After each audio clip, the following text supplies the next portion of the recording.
This week, I've actually had a couple people reach out to me and say, hey, there's not just one guy that's heard every show you guys have done. I've got like 3 guys now that claim that they have listened to every single piece of audio we've created. It's crazy. Here's the deal. If you are in the need for familiar sounds, if you want to hear more Tom and Dan, we love that because we do extra shows, and our BDM community is so tight-knit, and there are P1s, and what we mean by that, we say it a lot, person one, meaning you are the very important person. You are our number one listener, and you BDMs are more important than anybody we have. So if you're not a BDM and you want to sign up, so easy to do. Just go to tomanddan.com/registration and use the love meter. We're a small business. Every BDM matters. It makes a difference. We see BDM sign up real time. We appreciate it. So don't think you guys go unnoticed. No. If you have a problem with your account, that's why I jump in there and try to fix it as fast as humanly possible. Yeah, you are our greatest customer. I mean, the backbone of this business. Your greatest customer. And if you're a BDM, we do 2 free parties every year that you guys, just BDMs, get invited to. We try to let BDMs know about the merch first. Like, we got brand new straw hats. And when I hit the age of 55, all parties go to nude. You know? That's what happens. So if you stick around long enough, you're going to really get some crazy stuff. Also, when you're a BDM, you'll get a name and password. You sign up at tomanddan.com under subscriptions. Once you have a name and password and you get our free app, you just search for the Tom and Dan app, and you enter your name and password in the app, and then all BDM shows will show up there. Yeah. You could listen to all of them from the beginning, from a decade ago, and we have some crazy shows in the past. You want to search through them, you can go to the app and search through all of them. As of last Friday, we had done 5,333 shows. There's a lot of BDM shows. We've added like 17 since then. So, and not only that, you get to be a part of this community. Get on the BDM Facebook. Once you're a BDM, just send us an email. We'll let you on the BDM only Facebook. I mean, 2 things I guarantee: you can buy other BDM's trash on there, or you can fall in love on there. Cheat on your wife. I guarantee or not. Cheat and trash. Anyway, we got you. It's a community that we really curated over the past decade that are our friends now. Become friends with us. Become a BDM at tomanddan.com. Welcome to A Corporate Time with Tom and Dan. I'm Tom. I am Dan. We're live on Twitch and YouTube. Come hang out. Just search for @TomandDan Live. Lots of, on the YouTube channel, lots of videos, 4K videos. Every single replay from every single show we do is on there. Behind the scenes stuff, YouTube shorts you can check out. Swervy Jones cartoons. So check it all out on YouTube @TomandDan Live. Ross McCoy's here. How you doing, Ross? 59,000 points out of first place on Deadpool Pinball. Who's got first place? Or is it it's probably Andrew. I don't know. I'd have to look. He usually plays a game before he leaves, and he's like really good. Okay. So he usually sets a high score before he gets out of here. This is a good machine. I like this machine a lot. Yeah, I'm gonna start spending some time with the Deadpool pinball machine, courtesy of our good friends at the Pinball Dudes. If you need a pinball machine, thepinballdudes.net. So we had Just Call Mo's family skate-a-thon on Saturday. It was a great event. It was great seeing. Sorry about that. I wanted to mow you. I apologize. It was great seeing everybody come out. Hard squeezing in there with 1,000 people, but it was a little tight. It was a little tight with all the and a shout out to the Cimarron Skateway staff for being able to wrangle all 17 of you. That came through the door. I'm joking around. There was a good amount of people, obviously less than signed up, but you know what? My buddy Andres reminded me because he does events for this venue called the Citadel down in Miami. Yeah. And he's like, anytime you do a free event, he's like, 15% of the people that say they're coming will come. Huh. And he's like, that's what we've known. That's what we factor in the, when you do a free event. That's scarily close to how much of my family showed up that I said would. That's like right on the money. And then he's like, it's literally on the money. Yeah. Perfect. Like, if you make the tickets $5, then it ups it to 28%. Okay. But when does it start going back down?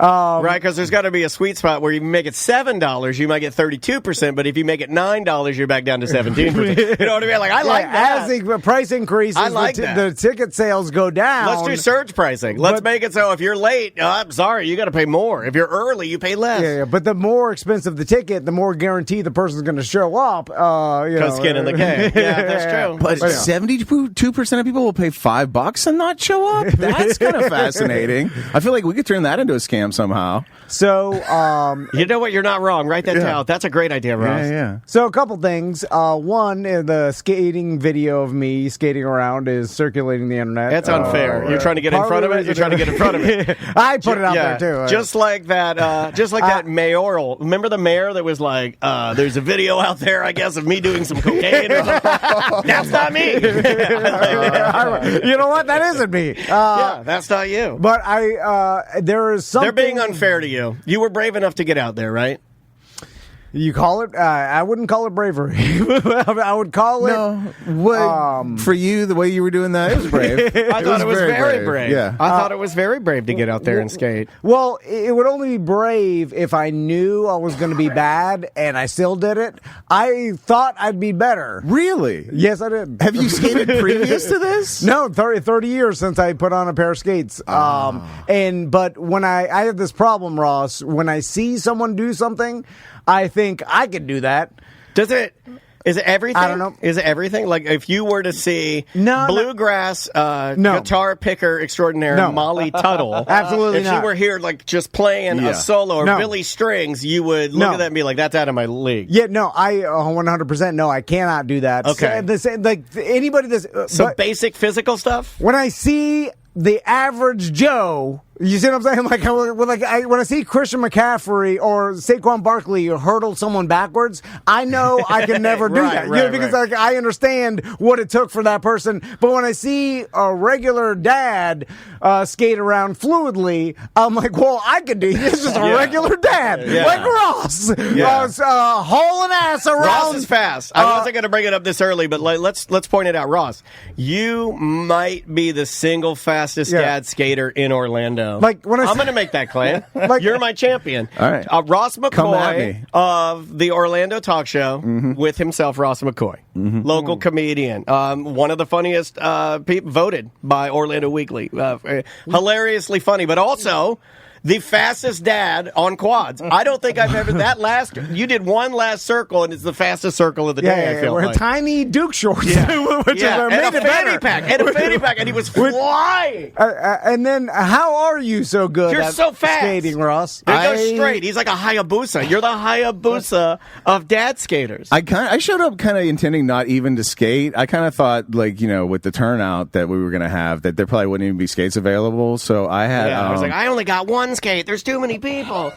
I had combed my house and car for all the quarters I owned, which turned out to be a lot of quarters because I had this 1990s image of a skating rink in my head, and I thought I was going to play Addams Family Pinball with quarters. Yes. And not even skate. So when I showed up... Play some Narc. And all the machines are card-based, so my quarters are useless. Yeah, Tom could have told you that. He knows his way around the old ticket. I should have checked it. Yeah, the ticket machines. Tom's a fan of the ticket machines. He knows all about them. Everything's a card now. And you don't even get the card from a person now. You go to a machine there's a kiosk. And you tap, because I dumb old man. I wanted to play some of the video games as well, so I went into the snack bar area, and they're like, "Oh, you got to go to the kiosk, you dumb old man. Are you homeless?" Like, everybody thinks I'm homeless now because of my beard and hair, so it's fine.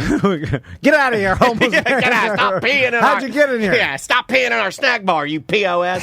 So I go over and I get the card, and then I load up some money on it. But yeah, so what did you end up playing? No, I didn't play anything, and there were skates available. So I was like, all right, you know what? I'm here. The floor's available. Might as well do a couple laps. And so I grew up in this little town called Springdale, Pennsylvania, and actually the little town next to it called Cheswick, which is even smaller. Cheswick. And the only thing we had to do in Cheswick, Pennsylvania was this little spot called the Chess Arena.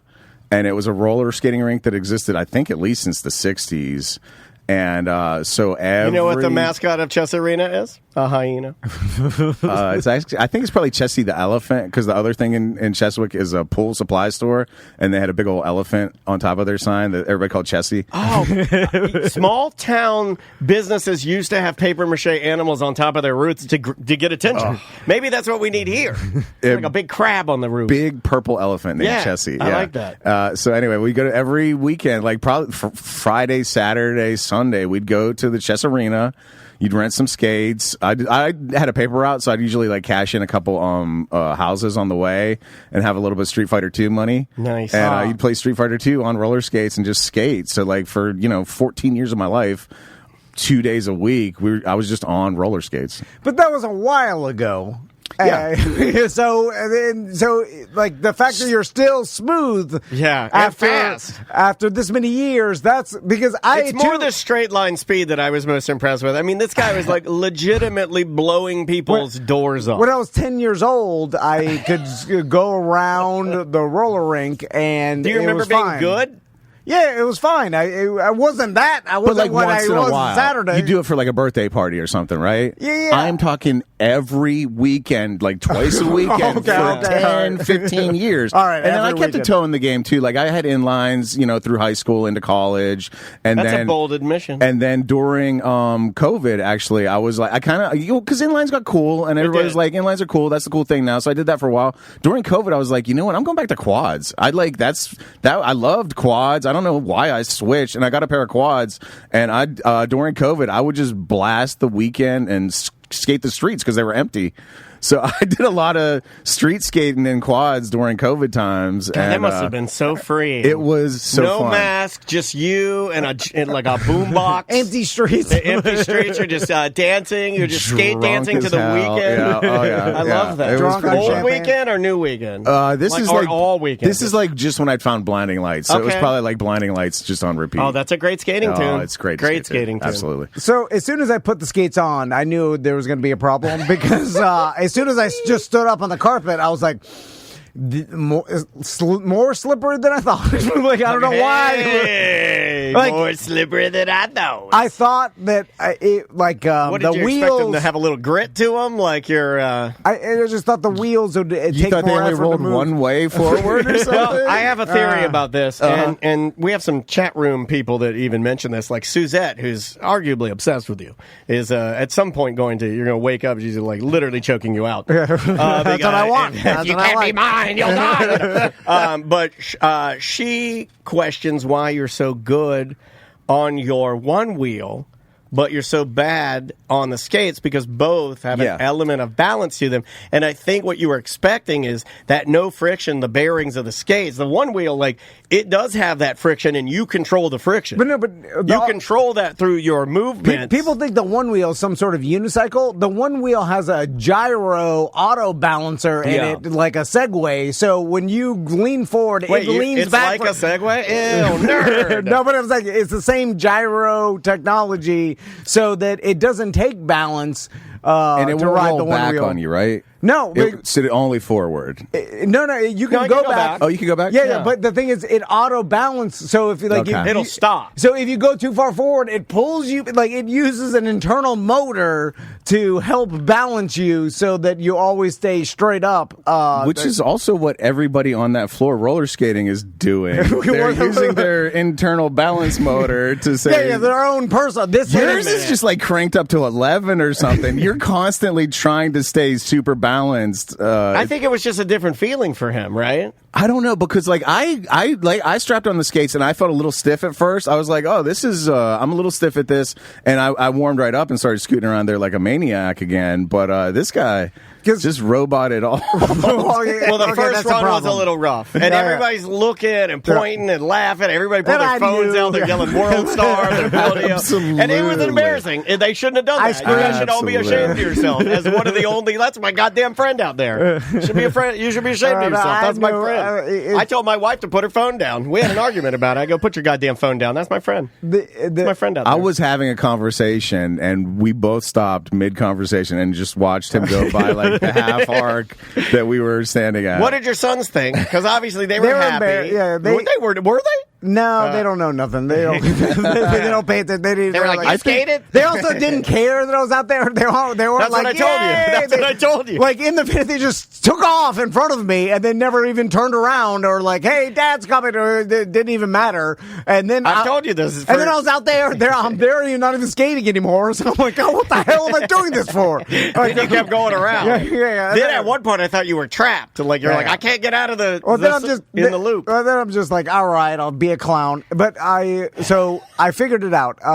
It requires grace and Under fire. and also like smoothness and like maybe even a little bit of rhythm. I have none of that. I have Okay, yeah. no grace. I no have rhythm, no smoothness. fluidity. Okay. If that makes sense, you know Yeah, what I'm saying? yeah. And I've become so stiff that I'm trying to muscle it through. Like I get on there, I'm like, Yeah. so I'm trying not to fall, but also I'm like, I can do this, and then I'm just tensing my entire body. We can feel that, thinking that I could just use muscle to. Yeah. But what do are you good trying to at- muscle? Let me ask you that. I don't know. I just think Balance. that'll fix everything. Yeah. Because a muscle, like there's nothing to muscle. You're really just Yeah. you're like kind of lightly pushing off and then trying to Yeah. glide. There is no muscling. Finesse. Yeah. I lack finesse. You know that That's it. meme that No finesse. the video meme of the little kid who's at the soccer match and he pulls his shirt up and he starts dancing like an animal. And he has big teeth. Okay, yeah, Everybody yeah, knows that yeah, meme yeah. of that kid. We love that kid. There was a kid that skated with blue skates, like blue wheels on his skates, that looked just like that meme kid with the big teeth. No, that he's does so good, And yeah. he's pumping he's doing the pump. Yeah, that kid was so good.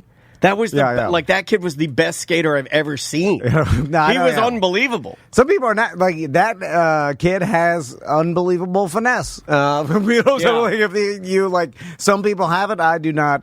I think have if that. you kept going, you would be a little better. You did get better. Third turn, you got good. Not good. You got better. You have to relax, and I Yeah. don't think he's Can't capable of relaxing at all. Yeah. Not known for his relaxing. yeah. It's kind of I hate amazing. relaxing. It's kind of amazing that you could even make it around the rink that tense. Stop. It was in and of itself. It was kind of a feat. Did you hurt the next day? Well, that's what people should appreciate. Yeah, I did wonder if the next day you would be like, "Oh wow, I feel like," or like my shins hurt or something. Did you feel different the next day from being that tight for like an hour? No, I'm always that tight. I walk around like this. You know, so like they're like, oh, he's gonna be sore tomorrow. But there are some flexibility that you have though. So any flexibility you have is like you're muscling your flexibility. Yes, yeah. Whoa, dude, that's impressive. Yeah, like, yeah. Like, That's impressive. Like to you're stretch, powering. I'm just like, it's never like every time I go to stretch, it always hurts and I have to muscle through it. Like I think I'm becoming a stone man. Like I have that disease. Stone man. That what's her name has stone man disease. That stone skin. Yeah, that's what Celine Dion. Yeah, has. Celine Dion. And that's what Bam Margera apparently said he had that when he went to the doctor and he's like, the doctor said that my legs were tight rubber bands. I thought we were talking about the princess on Game of Thrones. I'm sorry. Yeah, so he said he was a stiff man. Well, I mean, I thought you did great. It's kind of admirable that you can do something completely wrong but still do it. It's like if somebody got into a car and put their hands down at the pedals and their feet up on the wheel and they could drive like that. It's kind of like it's not great, it'll be but jerky. it's impressive. It's like, wow. Yeah, it is a wow. It is a wow. Hey, people should applaud the fact that I'm even out there. Absolutely. I'm not only mentally but also physically disabled, and I'm out there. All right. So another thing, we met a listener, I think for the first time, and he was telling us, he's like, "Hey, I'm one of those guys that you guys were talking about that's listened to every single show." And I'm like, you mean every like a Friday show? He's like, no, every ACT, every podcast you've heard, the BDM show. And he was very confident. And he's like, I started when you guys started. Like day one. And he's like, I work from home. We had a lot of day one people there at the skating rink. That was nice. Yeah, a lot of people are like, how long? Like you would ask them. A couple times with us together, he'd be like, how long you been listening? People go, day one. I'm like, yeah, wowie. And you've been with us a minute. You guys want to feel super old? The Jeff and Jen from Summicott were there, and that's the first podcast I was on, and I got on that podcast because Jen was their producer, and she got pregnant.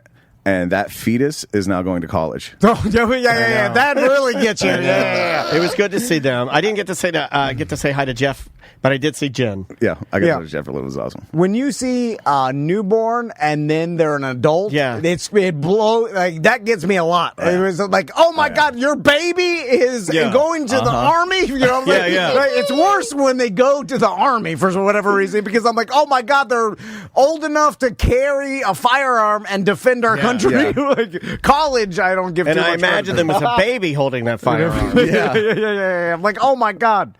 But anyway, so then me and Daniel were doing the math on how many shows that actually is, and it's like it's 5,333. Yeah, 5,333 shows. Some of them 2 hours, some of them like 45 minutes, right? Yeah. So then ends up being it's over a year straight of actual listening, Day and night. 24 hours. You know, like Well, should we do a channel? Should we do and then add to the digital garbage out there? Should I be running from the studio? Should I be running every show from zero to now, a full year? So with what's his name, the overnight guy hosting? Yeah. With what was this? Scarves Toboggan. Scarves Toboggan. Oh my god, yeah. My memory's sort of working. That's pretty good. What I start thinking about is Scarch. what a unique relationship this gentleman has with us, and the fact that he listened to us because we've talked. I think this particular show we're a little more open with our personal lives and our like downfalls and our flaws and everything. You know, we're a lot more personal than a lot of. I don't listen to too many other like two guys podcasts besides for like sports or about a topic. But Joe Rogan doesn't talk about how he wipes his butt. or is he in family? It's very private. I've never even heard him talk about his wife or kids. Really, no, you know he doesn't. Sure, he'll talk about his dog, his golden retriever. Yeah. Stupid dog. But because we're talking shots fired. I don't even know why he said that. Don't even know why I said that. Of our ailments, or one of our tragedies. Yeah, like I'll give you one right now. Our experience with our kids. I almost passed out this morning. It's because he's Mr. Wilderness, but then a mountain lion kills his dog, and now he's all anti-mountain lion. It's like they're animals in the wild too, Joe. Yeah, just like your precious elk. Have had your dog out there. Yeah, keep your dog. Mountain lion killed his dog. Yeah, I think so. If I remember correctly, that'll change a man. When a mountain lion kills your dog, it'll change a man. Just like the country song says. Yeah. But that's to me. It's I'm fascinated by that. It's like you just listen to someone for so many hours about all their personal stuff. So what if we just stopped? No, that's fine. What does he do? Start over again. There's others out there. And I'm sure if he's like, I have a job where it allows me to listen to podcasts all day. So, I mean, even he probably listens to multiple podcasts, obviously, because even we only do at the most a couple hours a day. So it's like, if you got 5 hours a day, you're listening to tons of handfuls of, same thing with like professional drivers anyway. You're driving all day. You've got a housewife, 10 podcasts that you listen to all housewife. Sometimes like coders or people that work in like kind of the area that Andrea works in. I get people that are like in the tech space where they're using their brain but can also listen to stuff. Unfortunately, Tom and I are not known for our being able to listen while we do other things. At least I don't know if you can. Maybe exercise, but I can't edit here or do emails to you guys. I can listen to music, but I can't listen to a podcast. Yeah. I was trying to listen to something this morning, like some self-help bull, and I couldn't even. Sorry, I couldn't even listen to it. Because I was trying to do emails at the same time, and I was like, you can't do two sources of words at the same time. Like I know my wife has like constantly emailing. She just music, but I'm in there cooking or doing dishes or whatever. Podcast or American Gladiators. I've also noticed that I like instrumental music more, so I gravitate to like. There's a channel on Sirius XM that I really like that is all like Lawrence Welk style instrumental music. They call it beautiful music. And the channel's called Escape. It's Sirius XM Escape. I'm telling you, if you want some old man it is the QVC. Like, if you want the new QVC for me, Escape from Sirius XM. It's all Lawrence Welk instrumentals. Beautiful music. It's great. It's great background music. It doesn't have a thumping beat, so it's mellow, super mellow, and you'll be able to get your emails done. I fell into a hole the other day, Dan. I don't know if you've talked about this publicly at all, and if this is a private thing that you want to keep private, you can edit this out. Private? I don't think we've ever been private about anything. I'll give you one. Checked my PSA results for my prostate this morning. I got my blood test results. I go to the doctor tomorrow. They send you now your blood test results earlier than the doctor gets them. So I got them this morning, and I could not fight the urge to check it. And as I was clicking the button to see what my prostate was doing, I started to get lightheaded. I started sweating and passing out, and then it came up, and it's great. So everything's fine. But in that split second, I was dead. I started crying, sweating, getting lightheaded. I thought I was going to pass out. And then Tom walks in. I'm like, I almost passed out. I almost died in here. This might be more private than your prostate. I'm not Okay. sure. I watched about an hour of Johnny Dark Sings the other day. Okay, I will. Yeah, are you familiar with Johnny Dark Sings? What is that? This guy's a famous Johnny Dark Radio. He did radio for a long time, and there's a couple Johnny Darks out there, so it's easy to get confused about which one. But this particular Johnny Dark looks like a plucked parrot, man. Okay. Like he looks like a parrot with no beak or feathers. This guy is a D-list, very connected Hollywood actor, singer, and entertainer who was weaving his way through Hollywood through, like, I would say, like, what, probably from the 60s till now, and he's an old man now. And I think he had like a Quiet Storm type of show-ish thing. Like he had like his own like, that was like semi-popular, and like he's got a picture with like anybody you care to name from the 70s, 80s, or 90s. Like Sam Kinison the other day just ran a picture. Here's me and Sam Kinison. Rodney Dangerfield, like everybody. Okay, so here's his website. I'll put this up for everybody to see here. It's pretty ridiculous, but so he wears a black turtleneck or a black shirt, and he has a cell phone that's black, and he sings into the mirror, and then he puts the camera in front of his black sweatshirt, and the reason he does that is so all you see is like sort of his face. It's kind of like his theater of the mind sort of a thing here. And so like he's staring into your eyes as he sings, but really he's just staring into his own eyes as he sings. And he sings, like here he is over here. You can see there's a picture of him with somebody famous, and here he is singing. So what is it? What is he? He just sings into the mirror? You kind of have to hear it. Yeah. Why do I have to log in? Oh, Jesus Christ. Why did they make me log in? I'll have to do that later. But yeah, he sings like into the mirror, and he'll be like the most famous songs in the world. Yeah, he'll just pick just the weirdest song you can imagine. Like here, I'll play this one. You can hear it at least. Here he is singing. And it's Johnny. And I thought about you. I passed a shadowy lane, and I thought about you. 2 or 3 cars parked. He also wears black gloves, so you can't see his fingers holding his phone. So how did he get Find famous? one song that would like. He sang like Metallica 1 the other day or something. And the sun begins to fade. Whitney Houston. Still enough time to figure out how to chase my blues away. I've done all right up to now. The light of the day has shown me how. But when the night falls, the loneliness calls. Oh, I want to dance with somebody. Yeah, that was a good one. So they're making fun of him, right? I love how he's wearing black gloves too. They're making fun of him, but he doesn't like take it like that. And Who's making fun of him? A This lot is just his private feed. This is what he puts out to the world. He thinks this is amazing. Yeah, but people are making fun of him. Yeah, the only reason, like they're mock not it. watching this because they're like, oh, this is awesome. This is just some crazy old man singing into his phone. Yeah, it makes me laugh. What's wrong with that? No, that's what I'm saying. You're laughing at him. We are laughing at him. The world, okay. Yeah, it's real bad. What part of that do you don't understand? Yeah, he's a lunatic, and he thinks he can sing like an angel, and it's hilarious. But doesn't he know from the comments? Yeah, he does. Okay, so but I don't think he cares. And there's a group of people out there that they know that they're being mocked, and they know that a lot of their fame comes from being mocked. But they just kind of have to turn a blind eye to it. I admire the fact that they can turn a blind eye to it. That's called Tom Van Skates. Disagree. I think he thinks. Yeah, you're doing it. You're Johnny Dark. I would have danced with somebody. I think he thinks he sings like an angel, and he's putting this out there as genuine content. And then there are quote unquote haters, and they're gonna hate, but like he just dismisses it and goes on singing like an angel.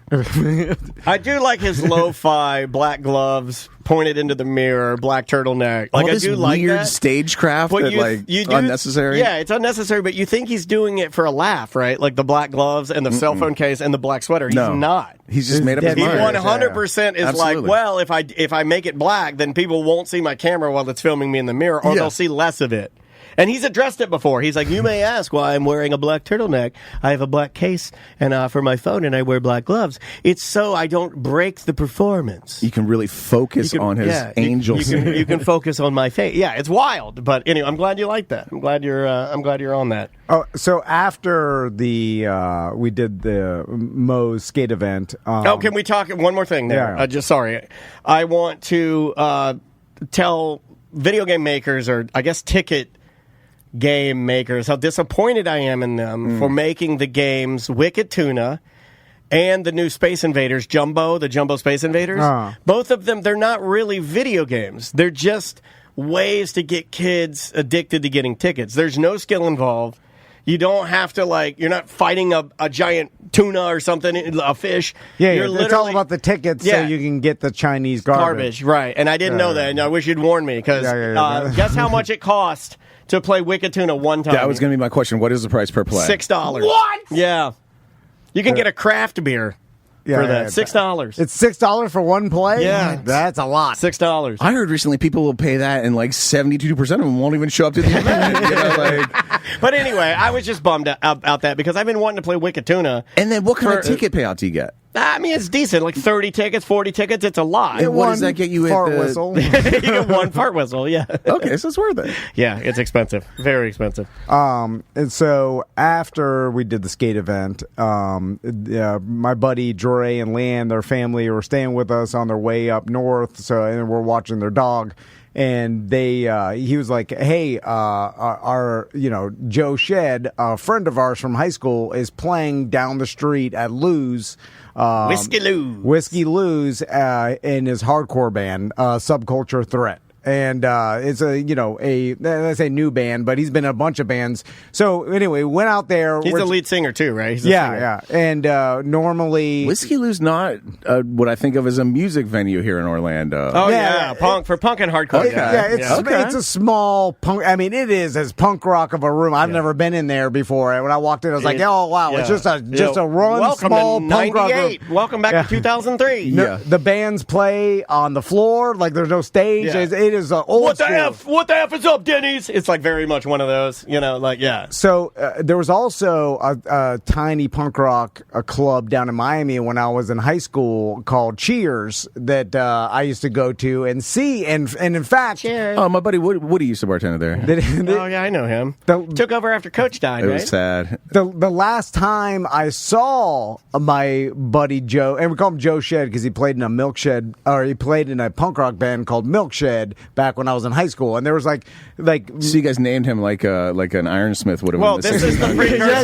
This is how he does his phone. Yeah. Ross comedy. But I got a lot of I got John fireworks tent in there for sure. Yeah. It's what's the name of your band? What's your first name? Okay. That was a popular thing. Even Mike Agency, who's now the drummer for the Avett Brothers. I still know him as Mike Agency. It was So it'd be confusing if you put Mike Avett Brothers because he's not one of the Avett Brothers. Once I know you as your first band, that's it forever. Yeah, you're done. But anyway, so as I'm watching my buddy Joe sing in his hardcore band, I'm like, this is a weird, unique experience where the last time I saw this man sing was 26 years ago in a setting similar to this, a small punk rock club. Yeah, so you're 26 years younger. Yeah. And then did it make you shake to stand up, like being on roller skates for the first time in 30 years? It was louder than I thought, and I thought I'd raw dog. I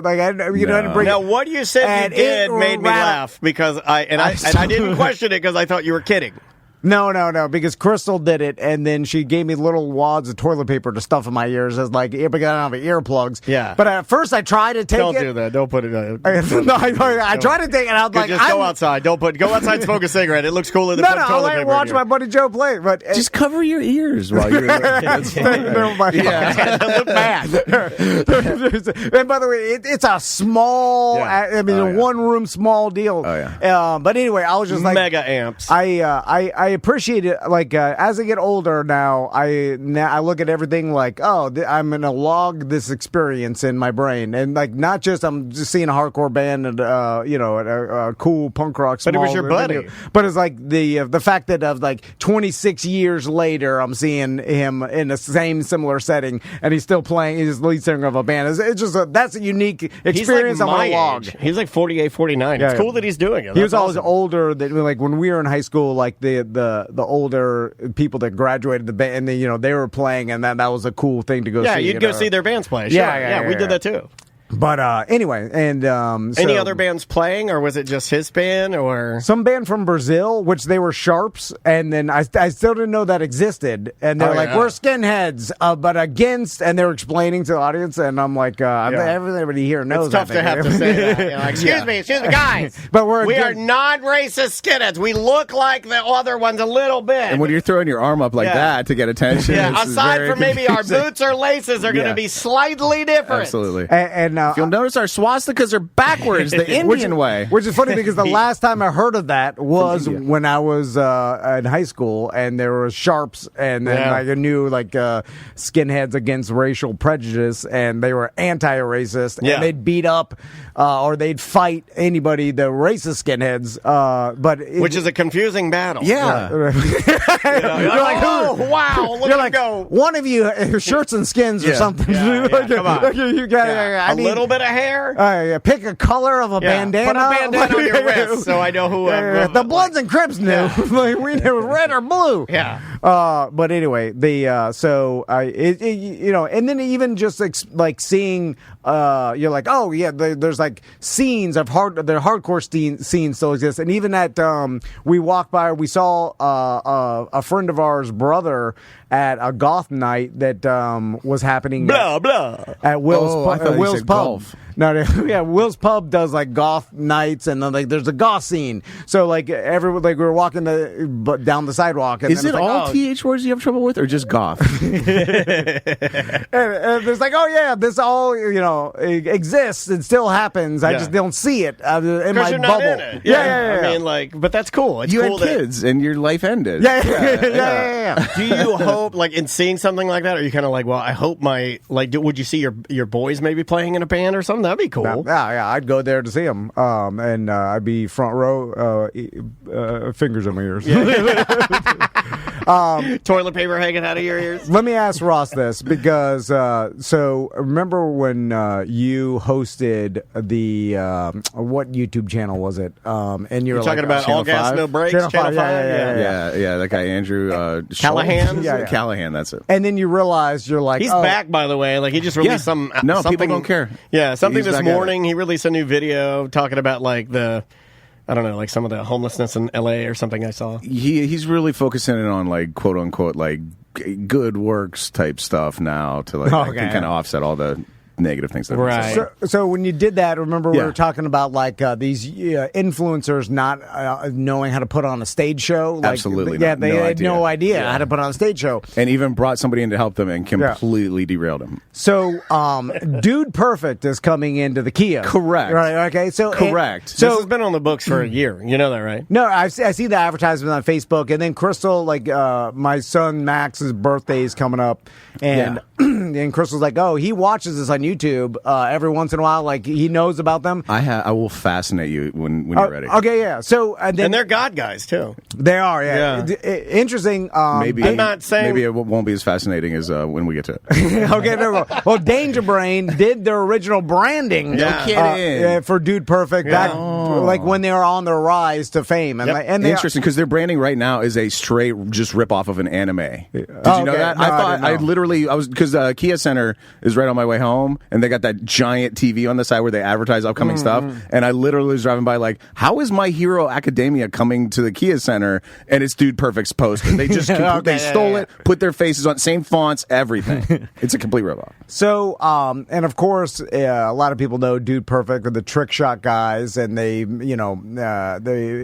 do a trick shot 1,000 times until they make it, and then be like, I got a question for you. Are they then, without like getting ahead of you, are they the new power team? They don't really. They never really. Because I've watched a lot of Dude Perfect with my sons. Okay. And they never really bring up God at all. Okay. So they do not push Christianity. Maybe I am going to fascinate you. This is a roller coaster. That I've seen in any of their at least popular YouTube videos. There's not like they're throwing in Jesus there, like because I make. I just wondered if like maybe they were like they did one of those things where the reason that we're able to make all these wonderful trick shots is the Lord and Savior Jesus Christ who makes all this possible. One of those things. They don't do any of that. I say doesn't matter even if they do. I was just wondering. But then Crystal was like, maybe should we bring Max to this? He may like it or whatever. So, but I started thinking, I was like, well, what the hell is their show live? Because they to do these trick shots, like Ross said, you have to. I mean, the whole It's impressive because it takes a long time to come together for a small trick shot. So they put a lot of work, obviously, but some of these things take days to even pull off, or at least dozens and dozens of tries, and so it takes a long time to even put together a bunch of trick shots, which is part of the work to it. Right. But anyway, I was like, how do you do that live? I'm so have any excited. idea, Ross? I have the answer for you. Okay. I'm so excited. Finally, a pop culture thing that I'm catching up on Severance, by the way. Pop culture thing you brought to the table. It's not a documentary. I happen to have the answer for you. Okay. And it's actually from the aforementioned John Fireworks Tent. He's like 20-something going to FSU, I think. And I just happened to bring up, I was like driving by, the Kia Center, and I saw this My Hero Academia ripoff. Dude Perfect's coming to the Kia Center. I wonder, how do they do that in the Kia Center? Do they do just trick shots they throw a basketball from the top of the arena until they miss? That's a boring. And everybody just missed it again. Everybody goes, and then until they hit it, and they go, Yeah. But no, it turns out he happened. I guess he's been to one or something, or seen one, or I think his brother's a big fan and has been. And they do. It's basically Power Team. They proselytize from the stage for most of it, and they have a couple bits they do, worked out trick shots or whatever that will work 100% of the time or something. A couple of those, and then a bunch of preaching.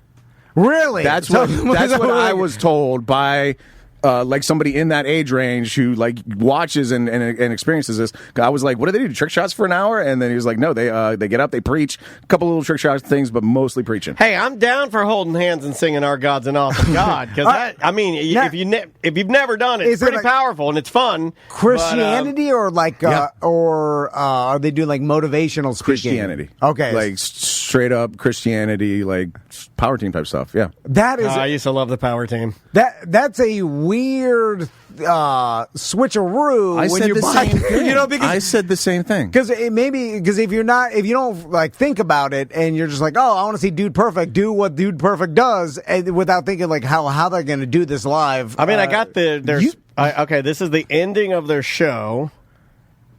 Okay, here is Dude Perfect spiritual send off and prayer from Chicago tour show.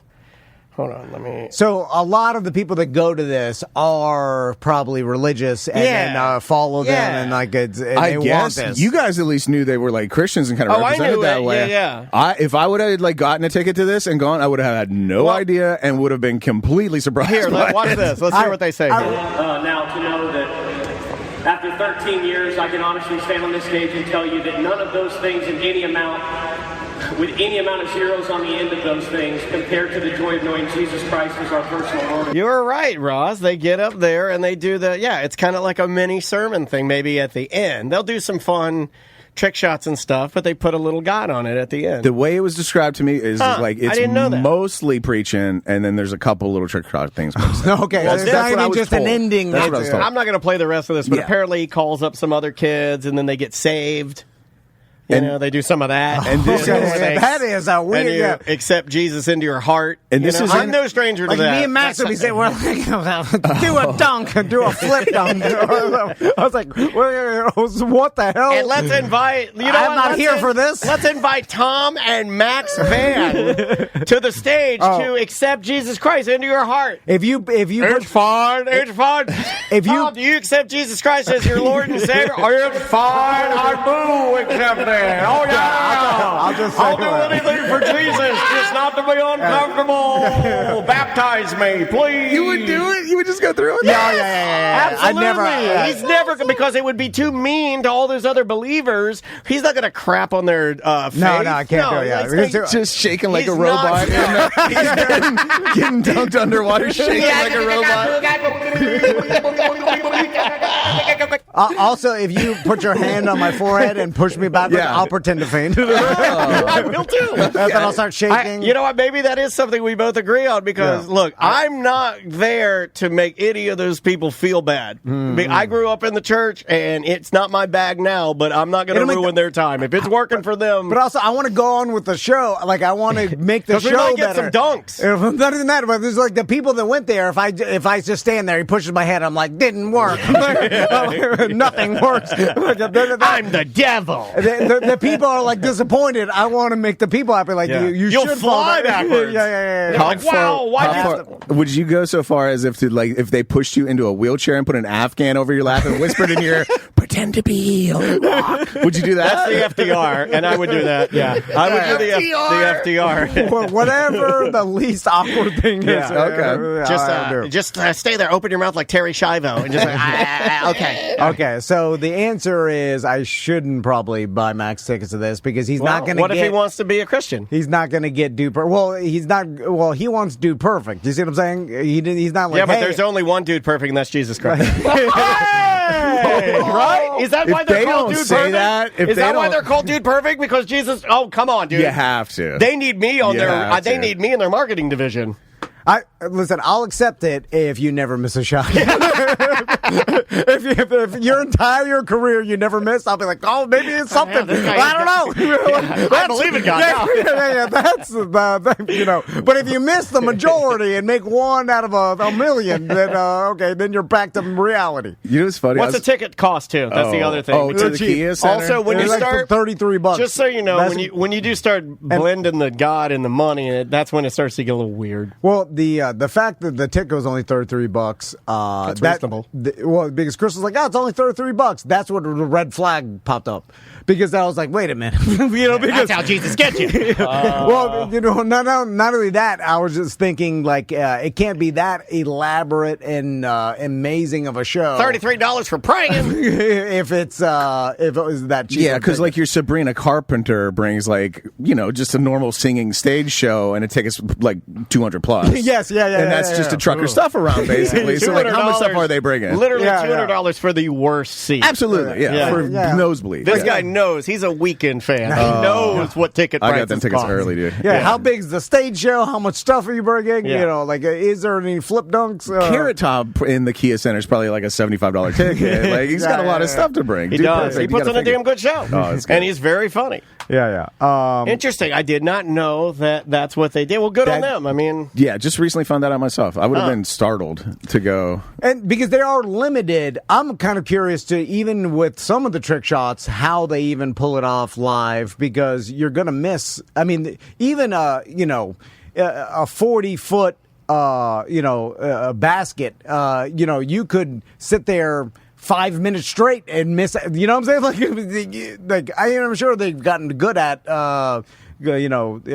shooting baskets and doing some of the stuff but you can still miss for a long time, and then it's an awkward thing where the whole audience is like just waiting, and then it brings down the energy, how you want to keep the energy high, you don't want to be like, oh, he missed again. But they have plans for that. So if they're not making it, they're like, well, if we don't make it, who wants to see the Dude Perfect mascot do a Jimmy Jam off the trampoline? And then they just do something like that. They just pivot. I'm kind of curious to just see how you organize. It's only $33. I guess we're going. Let's go. I'd go. We're going. I would blaze a joint and sit there and watch whatever's happening. Yeah, but then he starts preaching. I love the Kia. It's a world. It's literally one of the greatest arenas you could go in. I always wanted to see the power team. Yeah. I saw the power team. They came to my school. Oh my god. Yeah. Power team was legit. But the preaching aspect makes it awkward for me. Yeah, weird. I'd be like, make a shot. You'll be looking down the whole time. Please make it. All right, we will take a quick break. We'll be right back with more Corporate Time. Welcome back to A Corporate Time. We've got Andrew from the Pinball Dudes sitting on the couch with us. Sir. And Andrew's daughter, The Rose. real boss. Who came in, it's kind of work with daddy day today. Yeah. And Andrew had to, I guess do a little, some tweaks to our Deadpool pinball machine today. And he brought his daughter because he told me his daughter's working with him. He's going to have to wipe the Ross McCoy sweat and spittle off of it. 'Cause Ross was cursing at that thing yesterday, man. He was not happy with Mystique. Ross started getting here half an hour early. And I was like, oh, I like Lord. it. And then I realized it was to play our Deadpool pinball machine. You can always tell when we have a new machine from the pinballdudes.net. So, Rose, let's talk about working with your dad on pinball machines. Do you like it? Was it your idea to go to work with your dad and work on these? My dad's idea. No, yeah. Dad's idea. Yeah. She's always been handy with tools and such. So naturally, just took right to it. But you like it, right? You like working on the pinball machines? I've cleaned a pinball machine before. Really? All right. That's like the only thing I did. Yeah. That's No, hard, though. I don't think most people would know how to do it. Is it kind of technical to, clean a pinball machine? Put the wax on the rag and wax on, wax off, right? Yep. Well, Yeah. he's teaching Mr. Miyagi over here. Yeah, that's a great reference, actually- Andrew. Welcome to 1990. That's right. You know what? Rose, I have Stands two. the test of time right there. I have got it. two sons that have never come to work with their dad, and they've never expressed any interest in doing it. And I have a cool job, right? Look at this Well, cool hold on, guy. hold on. I got a pinball machine in my office. Well, let's talk about this. And they never even want to come by. My daughter, we had it set up for my daughter, who's just a little bit older than you, to come to the studio. Only 3 years older. Yeah, only 3. You know, and so she came, and then she stayed for about an hour and wiped up some of our messes and took the trash out. And then she texted my wife and said that this place is a dump and that there's nothing for her to do here. It's too And she's disorganized. like, it's too disorganized because we brought all of our furniture from the now failed Air T&D. No, not failed. 3.5 years. Yeah, 3.5 years. We had an Airbnb that failed. No, it Rose, didn't fail. It Have you just ever had pivoted. something fail? It is bad. No, we've had a no lot fail. of things fail. Our Airbnb, Nothing's our failed. dance squad, all of these No, things that's have something failed. else. Dance squad. I'll tell you later. Anyway, I still don't believe in Dance Squad. Rose, I'm just impressed that you're willing to work with your dad. She's tough. Good for you, and it's good to learn, your dad's trade. Is this and a then girl thing? Are we now discovering that? Okay. Yes. Did Did you write that down? Yeah. Lazy ass boy. Sorry. Yeah. All they do. Rose, you like Sorry, Roblox? Rose. I didn't mean to say the A word that's for okay. buttocks. I actually don't. I've never played Roblox. What? Yeah, It is a girl thing. It's a girl thing. Hey, No, my Maisie, sons do. My daughter's Roblox account, you can't even get into it. She's left it a year untouched. They're like, sorry, it's deleted. They deleted her account. What's your favorite game right now? Mario Kart. No, you like Well, you on World? You on Mario Kart World? No, we just got the regular stuff. Okay, all right. I'm on that World, Dad. I'm the pinball dude. Yeah, your dad's Your dad's the pinball dude. It's adjacent to video games. He needs the Like newest. I unlocked the special course. Okay, nice. Yeah. Hey, all But, right. we just got a Switch within the last year. Welcome to And the before Switch that, is great, right? It was 360. Okay, so you're a classics man. 360. He's a classics man. Yeah, I like yeah, this. well, You that know makes what? sense. You're growing her up right. No, yeah, I yeah. feel like because these are legitimate games. The Roblox is driving this man nuts. Like he's It's done a waste with of time. If anybody like I was going to make a very inappropriate joke about guns, and I'm not going to do it. She has to win, so there's got to be a point to it. Hey, That's Mr. Tom. Maybe you needed. I like you whistling. You're Just whistle crazy. It's fine. It's fine. Rose We do is a no different. big We deal. do a different broadcast here. This ain't Jim Phillips. All right. Yeah, We you just win a make whistle. Yeah. You want to You fart on start the mic? smacking You want your own show? Smacking Email your me. lips. show@tomanddale.com. Like Look how Debbie easy it Pepper. is. So Andrew, let's talk pinball for a second. How many homes do you go to where people have private collections in their game room or man cave or whatever?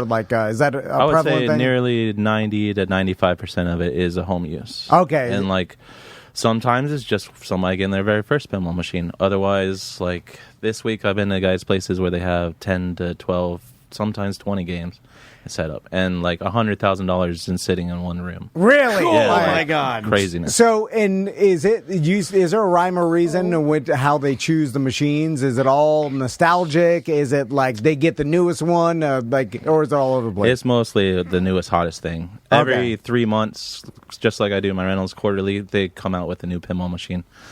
King Kong just came out and it hit hard and people love it. Okay. How's that Dungeons and Dragons thing? That one's really fun.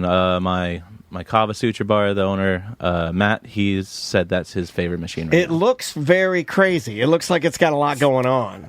The main multi-ball in that is called Dragon Multi-Ball, and it throws every single ball in the machine at you, all 6 of them at one time. See, I like that. They call me 6-ball Danny. Are there any canceled pinball machines? For instance, I saw one I wanted yesterday. The Dolly Parton machine's got some nice artwork on it. No. I'm talking about like a Bad Boys Records. Yeah. Okay, all right. Bad Boys for Life, not the Diddy Will ball. Smith. Yeah. Or just like some. the Diddy multi-ball. I It's believe real I can slippery. I believe I can fly. Michael Jackson.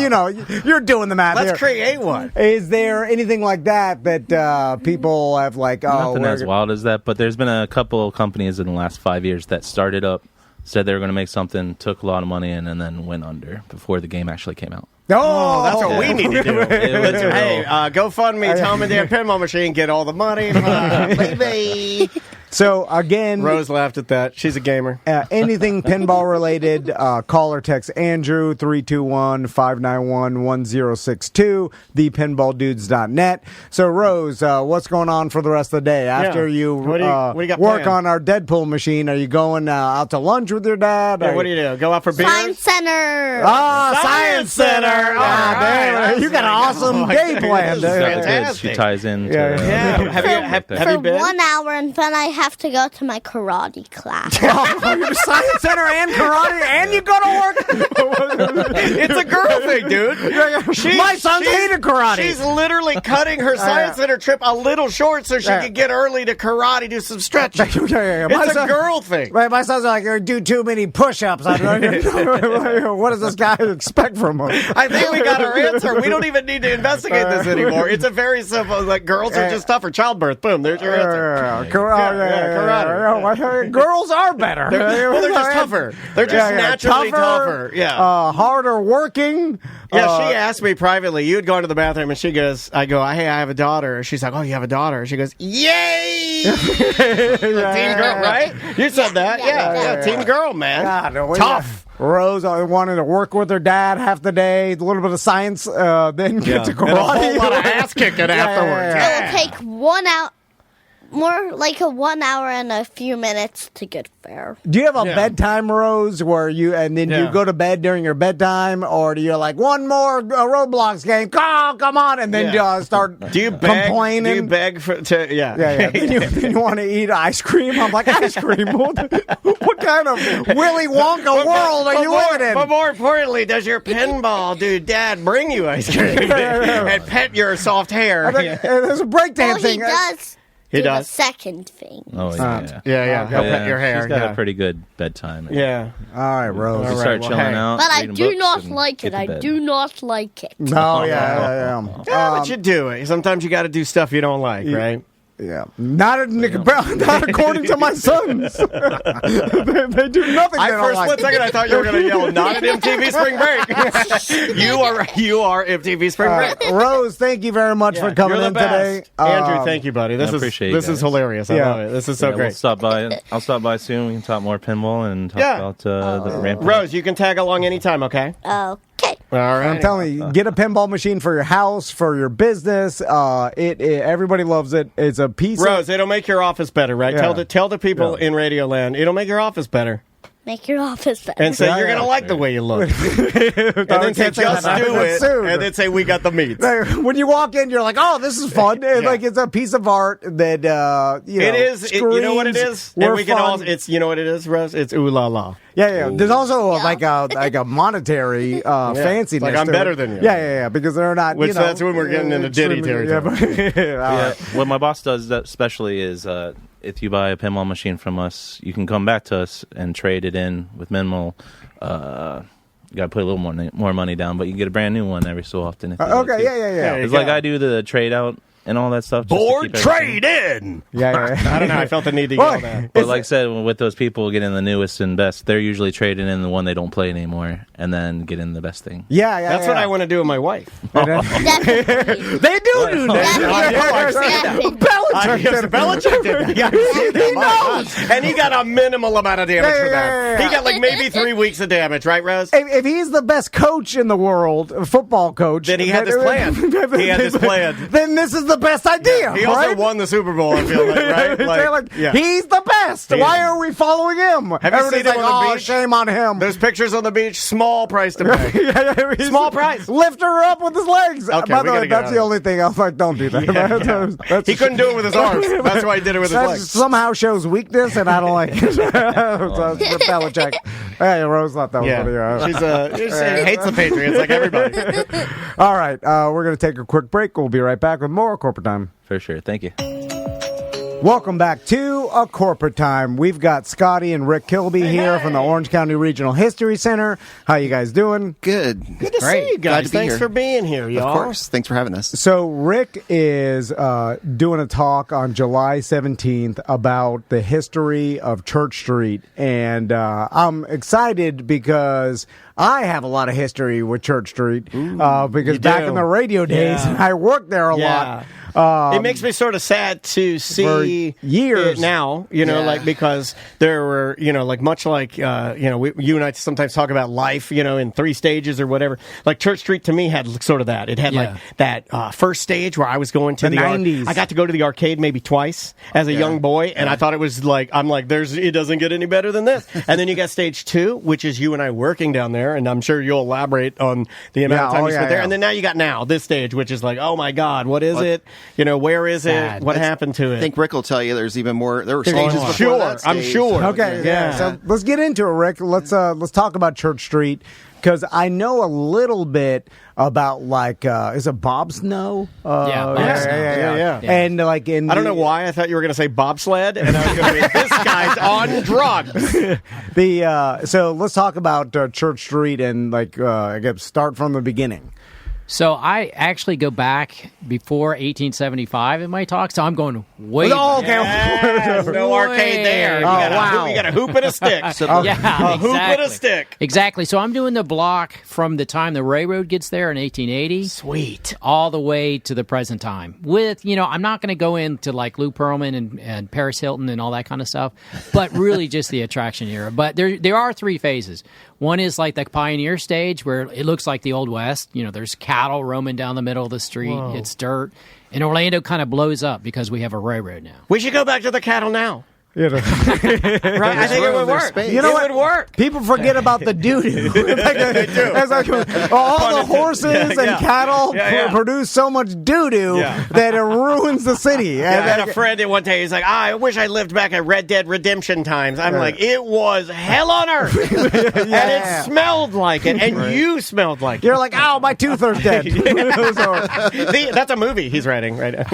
So, okay, let's go back to when they put in the railroad, because we're talking about the railroad on Church Street with the train. It's one of the coolest looking parts of our little area downtown that is underutilized. Yep. And so that brought, it was because from doing, so much like history of Central Florida with Greenwood cemeteries for our, Halloween specials each year, we know that the hub of Central Florida used to be Sanford. Yes. Because that's where everything came down the river. Right. And they're trying to take it back right now. I'm not going to let them. I'm O-Town strong. And then I guess when they made the railroad from Sanford to Orlando, and that's when Orlando started blowing up. Yeah, because before that, it would take an entire day in horse and carriage to get to Orlando from Sanford. Or if you walked, so we had a mayor named Malin Gore, and he walked. It took him 2 days to get to Orlando from Sanford. I could beat that. He was late for work. So it was brutal. I think I could beat that. Dude, we should do... You're walking in full wool. We should do that. We should do Their this. shoes are made... Oh, my God. In honor of the History Center, we'll do a fundraiser. You and I will dress as Mayor Gore. I know. And we'll wear in a wool suit. I'll wear a little pork pie hat. And because look, my facial hair look awesome, and we will walk. I can beat them. We can beat that. I'll just start doing a job. We'll call it. Oh my God, what do we got? We'll get people to do it with us, and you can like pledge money, and we'll call it a gorathlon. It's brilliant, a gorathlon. We're all in wool suits. We walk from Sanford to Orlando to raise money for pediatric cancer, dude. I'm telling you. Walk on the side of I-4. We're getting arrested. I gore. Everything gore. You got to remember your branding. So was he a horrible person? Sometimes I get on a roll about. He's one of my favorite mayors. Okay, good, because you know, like you got to be careful. You start dipping your toe into Jernigan times and start talking about the folks, and then you'll mention people, and you're like, don't talk about him. He was terrible. Boy, it was kill or be killed back then. What did it do? What? So that's when the Church Street first started to come alive. First started to come alive. One of my favorite stories from back then was there was a saloon, and right next to the saloon was a place called Alligator John's Curio Shop. And if he was in the saloon and drinking a bit, he'd go into his curio shop and get a Diamondback Rattler and bring it in and show his guests. But one day, they found him dead in his cot, and maybe he took a snake out a little bit too often. This is a great story I have never heard. Alligator John. Alligator John. Oh, man, he's great. And back then, they're like, oh, Dad. They're like, take him to, the funeral director. They didn't even look. They're like, look for a snake bite. Nothing. They're just like, nothing we can do. Which one of our warring funeral people got to bury him, or was that a different? I'm guessing it's Carrie Hand. Yeah, because didn't the son and the dad were competitors in there was Elijah. Elijah was the dad, and Carrie was the son. It may have been Elijah because that was really early. We're into this. So and old I'm blanking on his name, former sexton. Don Price. Don Price has filled our heads full. It's burned into our brains now, and we're really into.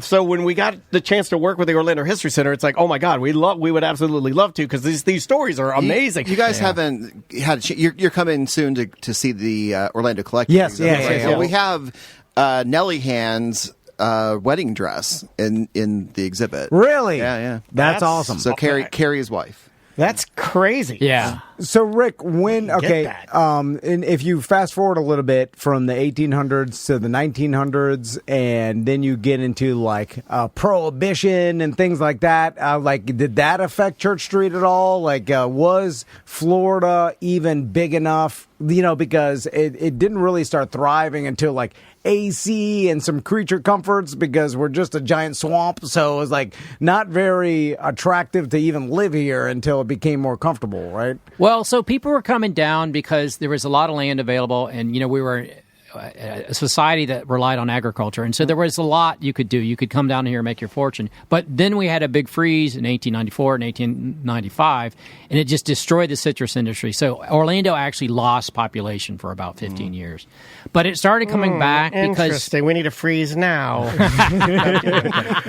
I'm with you. Release the freeze. That doesn't stop nothing now. Nothing can be stopped now. Yeah. So what changed everything was the automobile. So when we had this road called the Dixie Highway... Oh, cue the music. Riding along in my automobile. If this was like a documentary, People could get here, and they could, they didn't have to be wealthy enough to be on a steamboat or a train. They could get here in their own Model T, and they could come straight down the Dixie Highway, which went right down Orange Avenue. And then so the town started to grow again. So we've since changed that name to the Lady A Highway. Don't laugh at that. The automobile, don't you ever laugh at that. Of course, made it easier to travel, and then it started growing the population. Yeah, it kind of democratized travel. And everybody was coming to Florida. You didn't have to spend the winters up north. You could just jump in your car and come down south. Land was cheap here. There was a big land boom in the 1920s. Orlando was blowing up a second time. But then the Depression hit. It went downhill a little bit, but we were really not as in bad a shape as some of the places in the country. So we kind of weathered it okay. We're kind of always like that, right? Yeah. During COVID, not as bad as other places. It feels like we shake out a little weird being so moist. I forget, and I talk about air conditioning, making it more comfortable to live in Florida, but I forget that up north, you could die in the winter. You know what I'm saying? I love being hot, dude. I tell people, I was like, I cannot get warm But I can cool off. I'll just, run around with my clothes on. The weather could literally kill you, even if you have a house. Yeah. Because if you don't have it heated and stuff like so. You just fall asleep outside, you're dead. Exactly. In Florida, that can't happen. So it's like, well, I'm going to move to some place where weather can't kill me. Yeah. And the hurricanes. What's the worst? You get rained on a little bit. With hurricanes, they usually I feel like there's this is a bad storm. Like they didn't know what the hell was happening. I feel like I can hide from a hurricane. I'm that dumb to feel like just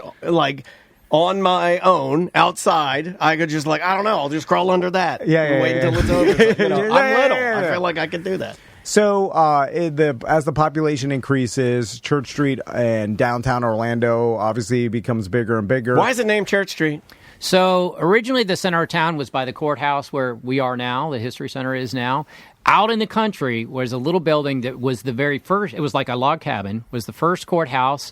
They had classes there, and they also had church services before there were church buildings. And they called that street that the little courthouse, the little log cabin was on, Church Street. And we should walk when we're doing my fundraiser. We should walk to a little log cabin. That place is obviously gone. And just for reference, where was that? I wish we had that. It was probably east of the depot. Okay, all right. Yeah, we don't know for sure. It's long gone. There was about 6 county courthouses, I think, total. Yeah, I thought the new skyscraper was a 7th, but I could be wrong. Yeah. So there's been a ton of them. So quickly there was one built in the city square, and then Summerlin built one that was 2-story that they moved and they added that to the Tremont Hotel. Yep. And then there was the big brick one, and then there was the Murray S. King one that we're in. And then then there was the they annex. Did a weird annex. If you ever see pictures of that, there was this 70s-ish thing. Well, it was 70s. But it was just slapped onto the front of our building. It's the weirdest looking thing. Just a facade? Yeah, there was a bridge that went... I have seen that. Yeah, it's real modern looking. Yeah. And that cool tile you see out there, the Cuban tile with the red and the yellow and the blue. That was part of it. Yep. That's crazy. Yeah. It was a weird mishmash. Yeah, I mean, so what were we thinking? That was our mishmash phase. Obviously there's old buildings on Church Street. We've done Halloween specials inside them before. Oh, cool. And there's most people know what it's like to pee in the garage across the street from Latitude. Right? We all know. So know what you mean. So when did Church Street start coming to form in what we know of it as today? So it started with Rosie's. Rosie opened, Bob Snow opened it in 1974. Okay. And then it kind of went Was east. that a Western bar originally? No, it was Dixieland. It was kind of like New Orleans. Ragtime. Okay. Yeah, ragtime. Yeah. Like Scott Joplin style. Yeah, just like stuff you'd hear on Bourbon Street, kind of. Yeah. So he had one in Pensacola first. He did that, and that was the old Slemons department store. Then he started going east. So next was Apple Annie's, and Apple Annie's had been a jeweler, and then kind of it's L-shaped, so that one part was really nothing before. And that was folk. They played country and folk before the Cheyenne Saloon was there. And then Lily Marlene's the restaurant, which became, what was the tapas place there? Ceviche. Cerveche. I love Ceviche. Yeah. That was a fun spot. But Lily's was way better. I never got a chance to experience it. And also, and you said that you doubt this, but the story always was that Al Capone's dining room table was in.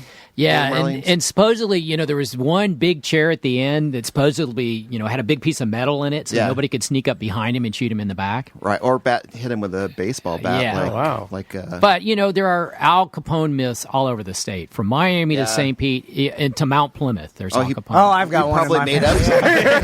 It is. It's a Cherokee. If you're a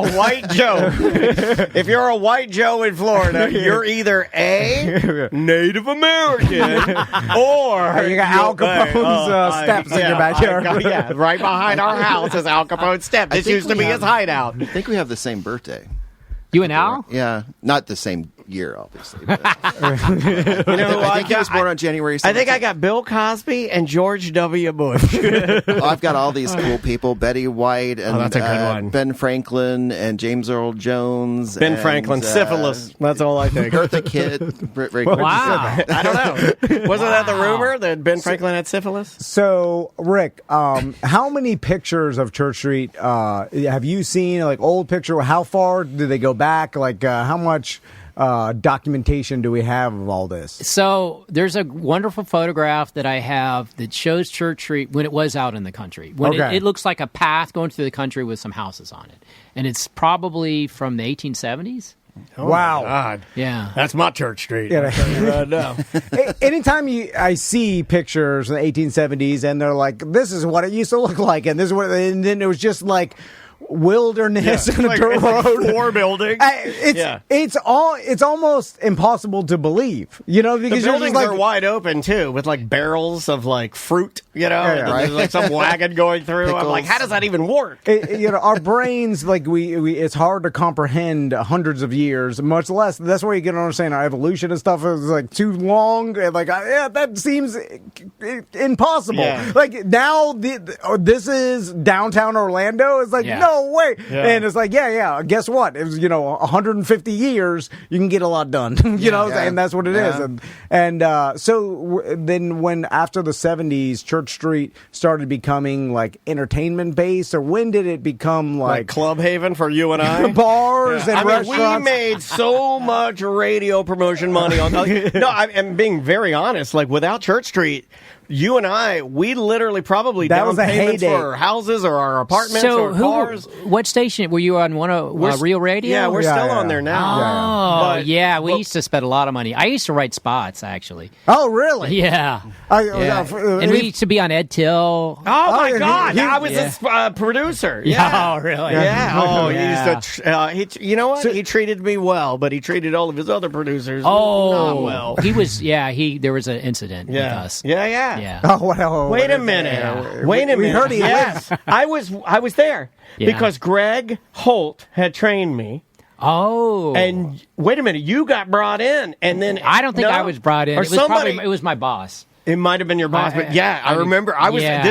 He was there right as I was. Like, I mean, baby Daniel. Little 19-year-old. Like, hi, everybody. I want to be in radio. And I like alternative rock music like Pearl Jam and Stone Temple Pilots. There was an incident with Ed Till at Church Street at marketing. No, Or- just he had a lot of incidents. hard to work with. I've heard that about radio people. It's weird. They're set in their ways. So we were about to talk about the clubbing era. Yeah. So what Snow sold and went to do Church Street in Vegas in like the late 80s. And Didn't so it go was well. bought out by something called Constellation Enterprises, which was a real estate subsidiary of Baltimore Gas and Electric. Okay, well, no, before we talk about that, Bob Snow tell us about Bob Snow, who he was, and what he did for Church Street. He's amazing. So he started the one in Pensacola. He had a Porsche Roadster and an antique gun collection. He sold that to cobble together enough money to turn this old tobacco warehouse into Rosie O'Grady's out there. It started to grow, became the Seville Quarter, which is the Pensacola equivalent of Church Street. And then he came to Church Street, to Orlando to do one. The story is he was staying with a buddy in Winter Park and couldn't find a place. And then he was taking a taxi cab to Herndon Airport where he left his airplane. And he asked the taxi cab driver, is there anything old in this town? He says, like, oh, there's this old train station. And he took him to the train station, the depot that we love, and said, keep the meter running. I'm going to walk around. And so at that point, it was Goodwill, pawn shops, manpower. It was not the best neighborhood. So this is like 1971, 72. And he saw potential because all these buildings had really good bones. They were built in the 1920s. Well, Not me. Worst bones in Orlando. Soft. Already had a hip replacement. The Bumby building goes back to the 1880s. That's the building right across from the depot. It's still there. It was Hamburger Mary's last. Yes, yeah. That was there. He saw potential, and then he said he knew he found the spot. And then that's when he started building. Started with bars Rosie's, Apples, Lily's, Fogg's, went across the street to Cheyenne, then built the Orchid Garden, Cracker's Restaurant, the wine cellar. So he basically owned everything. He had partners at different times. The guy was he took a lot of financial risk. I admire him so much for that. Oh yeah, gambling Snow. That's what. I like that man. Got ice in his I'm veins. Bob Snow. I'm Bob Snow. Got ice in my veins. But Cool as that. when he sold out, he cashed in big time. I think they sold it for $161 million. Oh, Which wow. was the Wowie. 1980s money. That's real a lot. That is, yeah. that's hot air balloon money. You know? So You could do crazy stuff with that. So I'm interested in your career and your relation to Church Street and doing marketing. Like, what year are we talking? So I started in the late 1980s. I worked in the depot in the attic. Okay. And it was still during the paste-up era, before computers, before Macs and all that stuff. And we had a stat camera and waxers and all that kind of stuff. Marketing department was in the Bumby building on the second floor across the train tracks. So sometimes the trains we had stuck right there, and you couldn't get to marketing. And one time I actually went underneath the trains, which was the stupidest move I think I've ever You done. know what? You're a Crawl company under the man. If you go under a train, company man, you're good Yeah. for business. Yeah. That's a good employee. None of our employees that ever worked here would ever go into a train track. Not even one of them. Yeah. Careful. We're flying I'm close just to the sun joking. today. I was going to say a real joke. Do you guys like real jokes? Where you say something about someone you know and hope they don't hear it? It's funny because it's absurd, but it's also real. Yeah, I've been doing it for 30 years. I have no friends. So, and then when did you leave there? Because I started doing stuff in Church Street like 2004. So, I was gone. by then. Okay. I left in the late 90s. This I is, had a, moved this is a Prince of Makos. That's I my don't, time. I don't know who owned it then, because Robert Earl, I think, owned it for a while, and The then chef? of course, yeah, the guy with Planet Hollywood. Oh, yeah, and well, all not that kind of chef. I mean, a restaurateur. Yeah. Earl of Sandwich, I think, was one of his businesses. Yeah. Well, and Hart- Earl's out at Millennia is it says Yeah. at Millennia, Yeah. Mall at Millennia. Yeah, and then which they're a is British delicious, company. by the way. Please comp me in. Yeah, exactly. Yeah. So there was a bunch Free of owners. Thanksgiving turkey sandwich. There was the Lou Pearlman era, and the what's her name? Paris Hilton turned over. Oh the yeah, Orchid yeah, Garden. that's my era. I went to the Paris Hilton club when they were were A pink Lamborghini inside of it. Yeah. And I'm standing there. I've got Z Cavaricci. And I've got like True Religion bell-bottom jeans on, low rise. So you can probably see my. I'm not going to make what that did joke. what did Paris Hilton's club turn into? And are they tearing that down? It was now? a wedding venue for a while. Yeah. and Well, then- so behind it was the presidential ballroom that connected up to it, and they tore that down already. And that was Okay. built in '94. When you're at the train tracks at Sunrail waiting, you can see the back of Lily Marlene's. Not Marlene's. I'm sorry, the Orchid Garden. And Oh, right. So it's still intact Yeah. there for the. It had all the moment. crazy stained glass in the spiral staircase. exactly. We used to Exactly. have our. We get 2 drink tickets, Clear Channel party. Yeah. I'd be like, 2 drink These are the tickets, you Christmas cheap party. bastard. Bottle of mums. Yeah, I'd be like, oh, what did we get? What did we get this year? A poorly printed beach towel. So my era of Church Street was Mako's, Yeah. Latitude, 23. Big Belly Brewery, Was it 23? Chillers. What was that one? The club? Oak Room.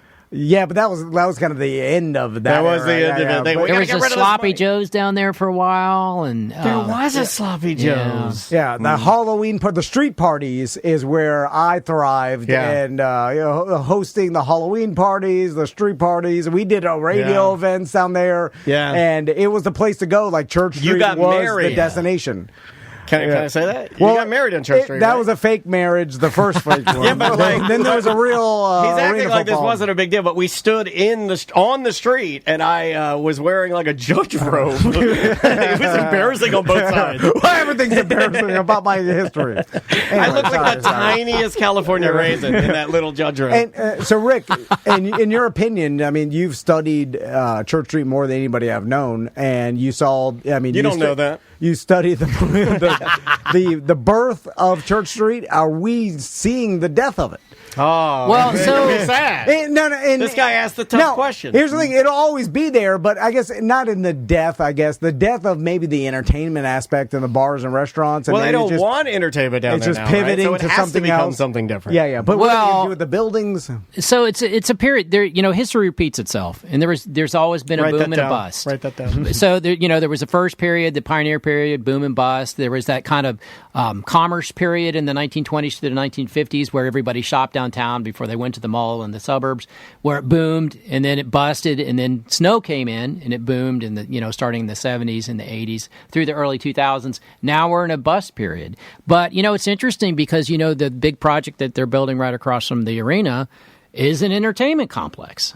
Yeah. It's a modern version of what they had at Church Street. And I thought about this. I was telling Scotty earlier. I think one of the things that hurts Church Street now is that it's historic buildings. Everybody wants to start from scratch, like they're doing across from the arena. And it's a shame too because Kind of like getting an old girlfriend. The historic buildings are really cool. Yeah. But the business has done them differently today, so it's hard. Like even Cheyenne Saloon, we've done multiple things there. Cheyenne Oh, I Saloon, love it. It's one of my MLS. honestly, one of my amazing. favorite buildings, and I was so glad that Teresa Tadlonghari and Kay Rollins had the MLS announcement because of it. it is history of Orlando. Yeah. And if you're going to build, here's my little culture rant. But if you're going to build club culture, and soccer needs it because it's across the globe in South America and Europe, that's you have to have that history. They did it in a historical building instead of they could have gone to a nicer place that was more that was easier to use. Yeah. That was not an easy building for us to do that announcement. And we had Rick Scott there. We had everybody there. I remember standing on with a purple shirt I bought from Old Navy on the way there.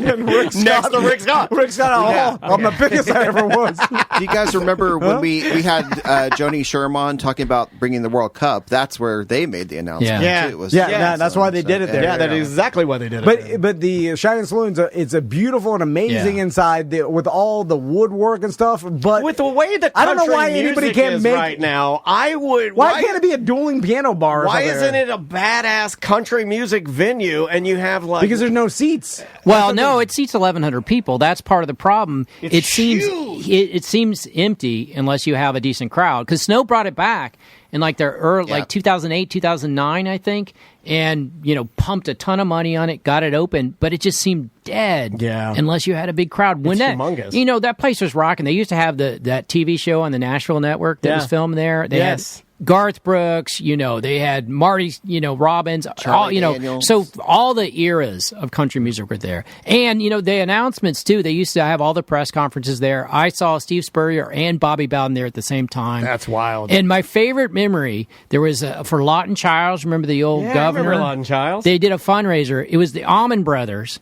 There's a little kid sitting on stage, 8 years old, with this tiny little guitar, and they let him on stage, and he gets up there and just wails away. It was Derek Trucks. Derek Trucks, I was going to say. Derek Trucks. Dude, Derek Trucks is Florida royalty. He was like 8 years old. Yeah. It was amazing. I got goosebumps just thinking about it. What was the history of the Sky Walkway again? That was to connect for a liquor license, right? I don't know if it was liquor license. It was very convenient. I think probably more than anything was they had banquet rooms on both sides of the street, and the kitchen was on the south side of the street. They told us in orientation. They actually told us that was a why liquor license. Yeah. He only had to have one license because he had It was connected. Yeah. It was like a loophole. We do that. There was we're stealing that yoga place's internet right now, which is why this is running so poorly. Because that lady must be in there Googling stuff. I don't Google while we're recording. I'm stealing your internet, lady. Well, so there was no kitchen on that side. So that's the other thing,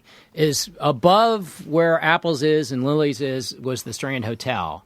And every ghost tour will tell you, the Strand Hotel is haunted. And supposedly there was a brothel there. Hey! And that's these my are kind of ghosts. the murdered babies of the prostitutes and all this kind of stuff. Not my kind of ghost. But exact opposite. Good play. But Don't mention that, Rick. Good pivot, Rick. the element of truth I found is there were some dive bars below. And in the 1950s, all the other merchants on Church Street pulled together to try and bring these guys into court and get them kicked out.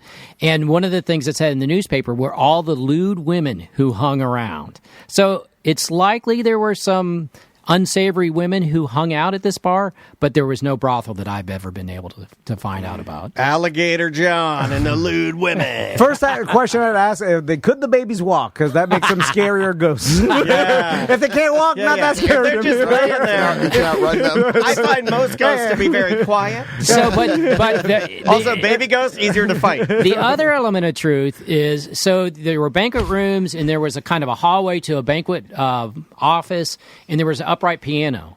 Kind of like there was a stairwell that came right up by Phineas Fogg's. And there were numerous stories of people who worked there. It would be dark and late at night, hear somebody playing the piano and no one was there, or see this shadowy figure playing the piano. And these are people that I know who claim they've seen this on the second floor above Fogg's and Lily's. After Nickelbeard. It's Bubba Whoop-Ass Wilson. Oh, come on. When they tell you that, Rick, you're like, come on. Yeah. Hey, knock it off. They believe it. How many nickel beers did you have, buddy? I'm trying to help the ghost tours, because really that's the only business left. Well, we did a ghost tour for a Halloween special. You trying to one-up Rick? Well, no, I'm just saying that it is super interesting that there's so much space in those buildings that are not being used. Yeah. Like, it's crazy that I it's think like people get downtown, like, this entire building is not being used. No. You're like, whoa. I think they get There's stunted nothing. by what you're saying because they are so old. Yes. In order to make them what you need them to be and bring it up to code and then make them flourish for years and years and years and years, you're going to have to gut that thing, use the shell, and then put a brand new building inside of it, I think. And there's also more money in the shell game of developing than there is. Yeah, but that just ruins our city a little bit, right? Yeah, no, I feel like the preservation of a lot of these buildings. I mean, even with the little bit of history that you're talking about, like, it hurts my heart to think that there wouldn't be a Crest building, or there, because that's a name you find in other Florida cities. You know, I think it's wild. Like, we need to preserve that stuff, man. If the government gave some sort of grant to someone that wanted to preserve the history, but also turn it into a business, and like, hey, we'll help you out. We know it's going to be a little more than it would be, but just because incentivize it, just so people can see the inside of these cool buildings, and because they're cool to go inside, and you don't want them to be destroyed or changed. That orchid garden area is like, I remember going in there because it was a wedding venue, and then we'd have the Clear Channel Christmas party or something in there. And I remember walking in there and just like looking around and being like, first of all, I have no business being in something this fancy, but also thinking like, this is really beautiful. Like, it's a shame that this isn't like a high-end restaurant or even just like an office for some business, like, it's just like it should be kept. Like, I hate thinking that we're going to knock them all down and then like, okay, move on to the new entertainment district. Yay. Well, before we have Rick tell you everything he's going to tell you on July 17th. Because there's a reason. And we were going to send this out to everybody in their email. We should tell you a little something about that. Registration-wise, Rick's talk is sold out.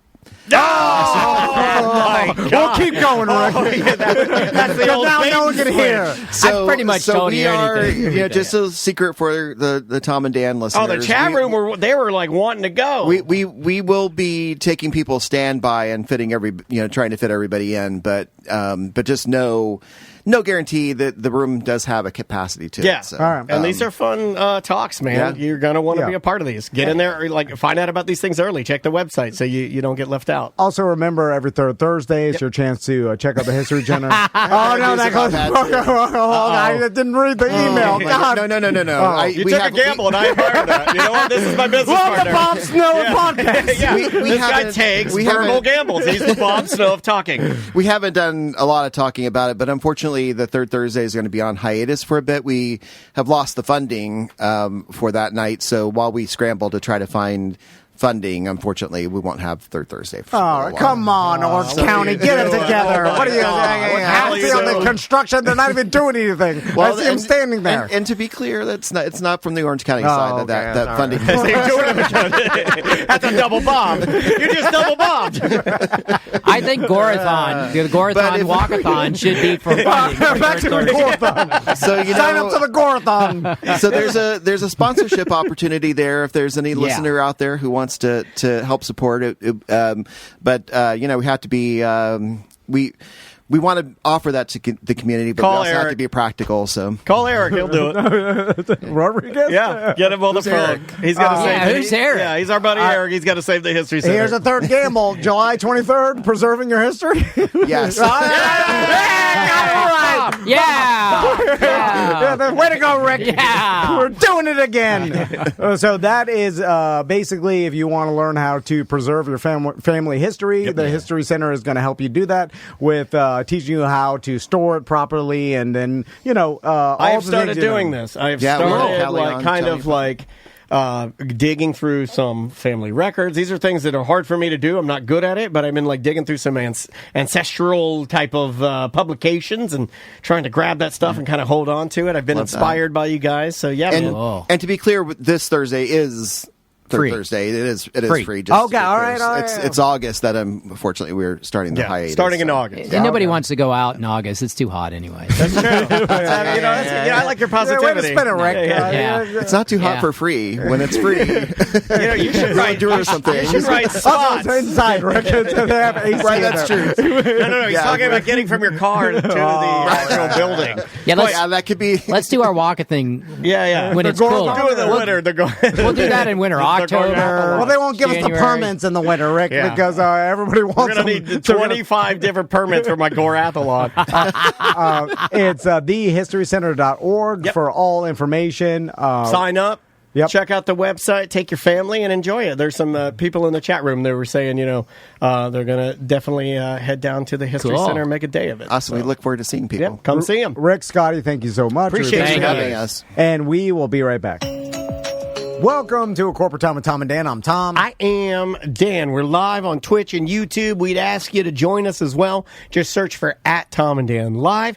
That's our handle on all social media. And check out our YouTube page. Tons of great content, including Swervy Jones cartoons. Jeff and Zachary are here from the Orlando Science Center. How you guys doing? Hello. Thank you for having us. That's It's good to be Zachary's here. first blast. Your first blast. How's it feel, Zach? I'm excited. Did I call you Zach? That's You your can call first me whatever you blast. want. Yeah. That's your first blast, man. So I can't wait to talk the universe with Zachary, and but let's talk Astrofest happening this weekend. Yes, happening this weekend. A really good time. And before we get into that, I need to say I was watching you guys' show recently, and you had little Rose on, the pinball princess. And she was all about coming to the Science Center. I gotta give a shout out to Rose and thank her for her support. And the next time you see her, we got a little something for her. So we got her a little Izzy the Sloth from Life. All right. So the next time you see Rose, let her know we appreciate her repping us. Thank you, guys. Yeah, it's always nice when you get a child to come in and organically yell,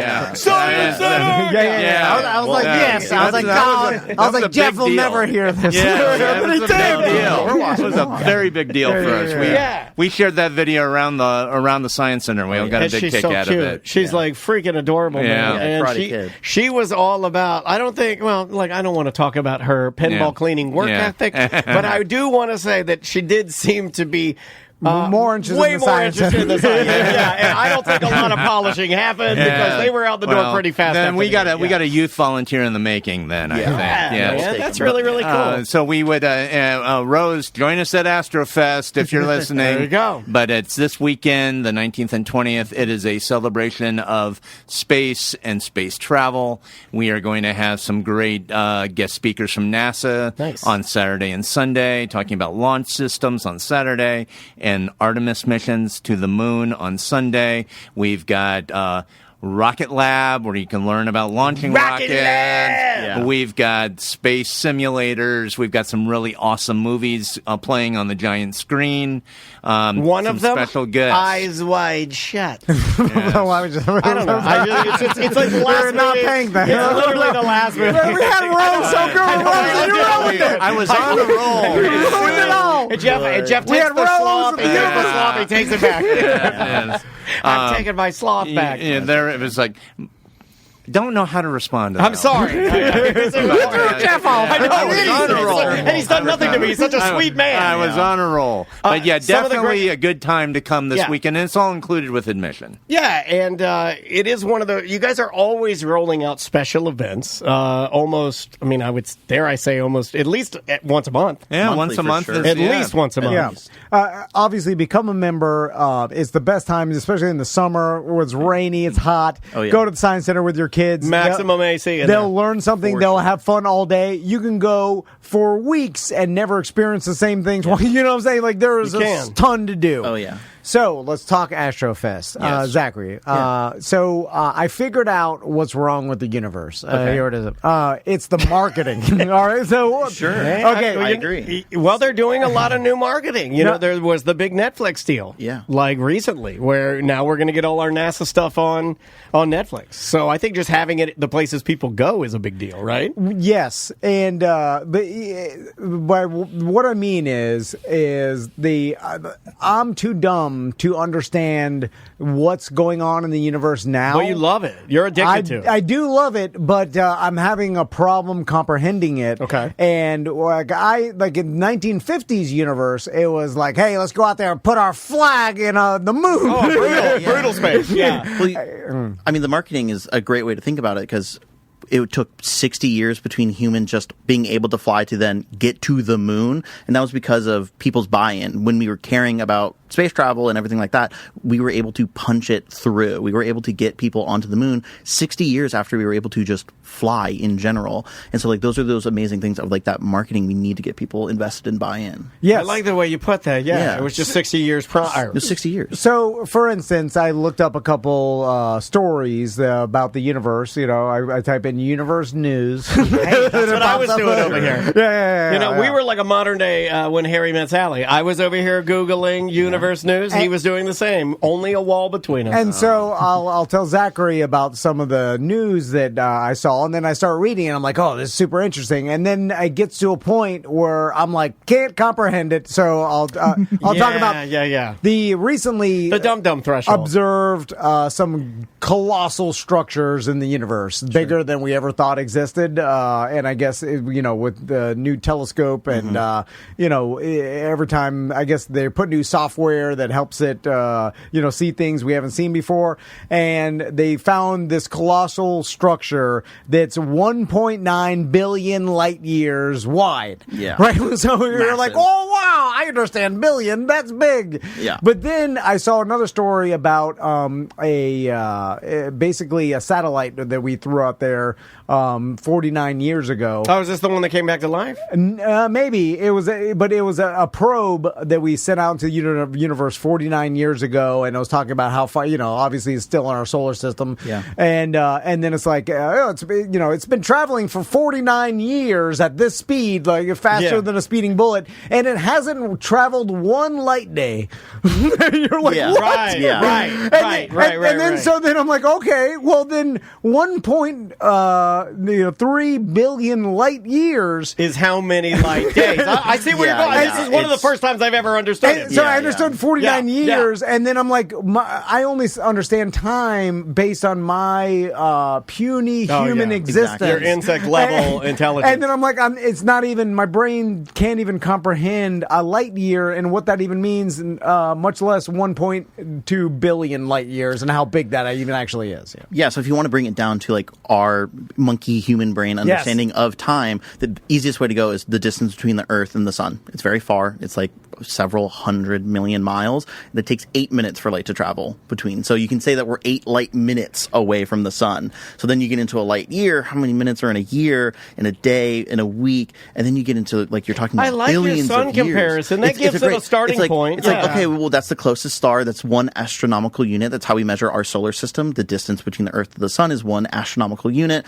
We can say Mars is like 1.3, Jupiter's like 3.3, and on and on. Yeah. But that's 8 minutes. So if the sun disappeared, let's say it blinked out of existence, we wouldn't know for 8 minutes. It would take 8 minutes for the sun's light to travel to Earth and still hit us. We wouldn't be thrown out of its orbit yet. The gravity hasn't even blinked out of existence yet. The gravity waves are still reaching our planet. So we would still be orbiting around a sun that isn't there anymore for 8 minutes until finally it blinked out of existence for us. So the sun that you look up at, that'll be the wildest 8 minutes, I bet. yeah, yeah, right. Like that would be literally know. the wildest 8 minutes. Like NASA, they would not know that it happened because the information would not have reached us yet. There is no cosmic way to understand. And then what would happen? Oh, we would just float off and freeze into But what would that feel like? Instant freezing? Yeah, it would probably get really cold really quickly. It would be dark instantly because there wouldn't even be And freezing, moonlight. they say, is lovely, right? That's the most lovely way to die. Yeah, I think it would probably turn out really good for the rest of humanity. Yeah, there you go. All right. You heard it here first, folks. The crawdads on like the bottom of the ocean would be fine, and that's about it. Yeah. Everything else? Oh, people are going crazy. It would not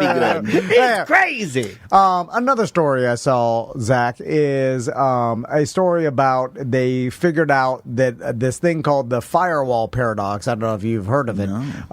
Is like I hope you made this up. No, I saw this right here. So essentially, this has to do with black holes, which is another story I'll tell you about. Like two black holes combining.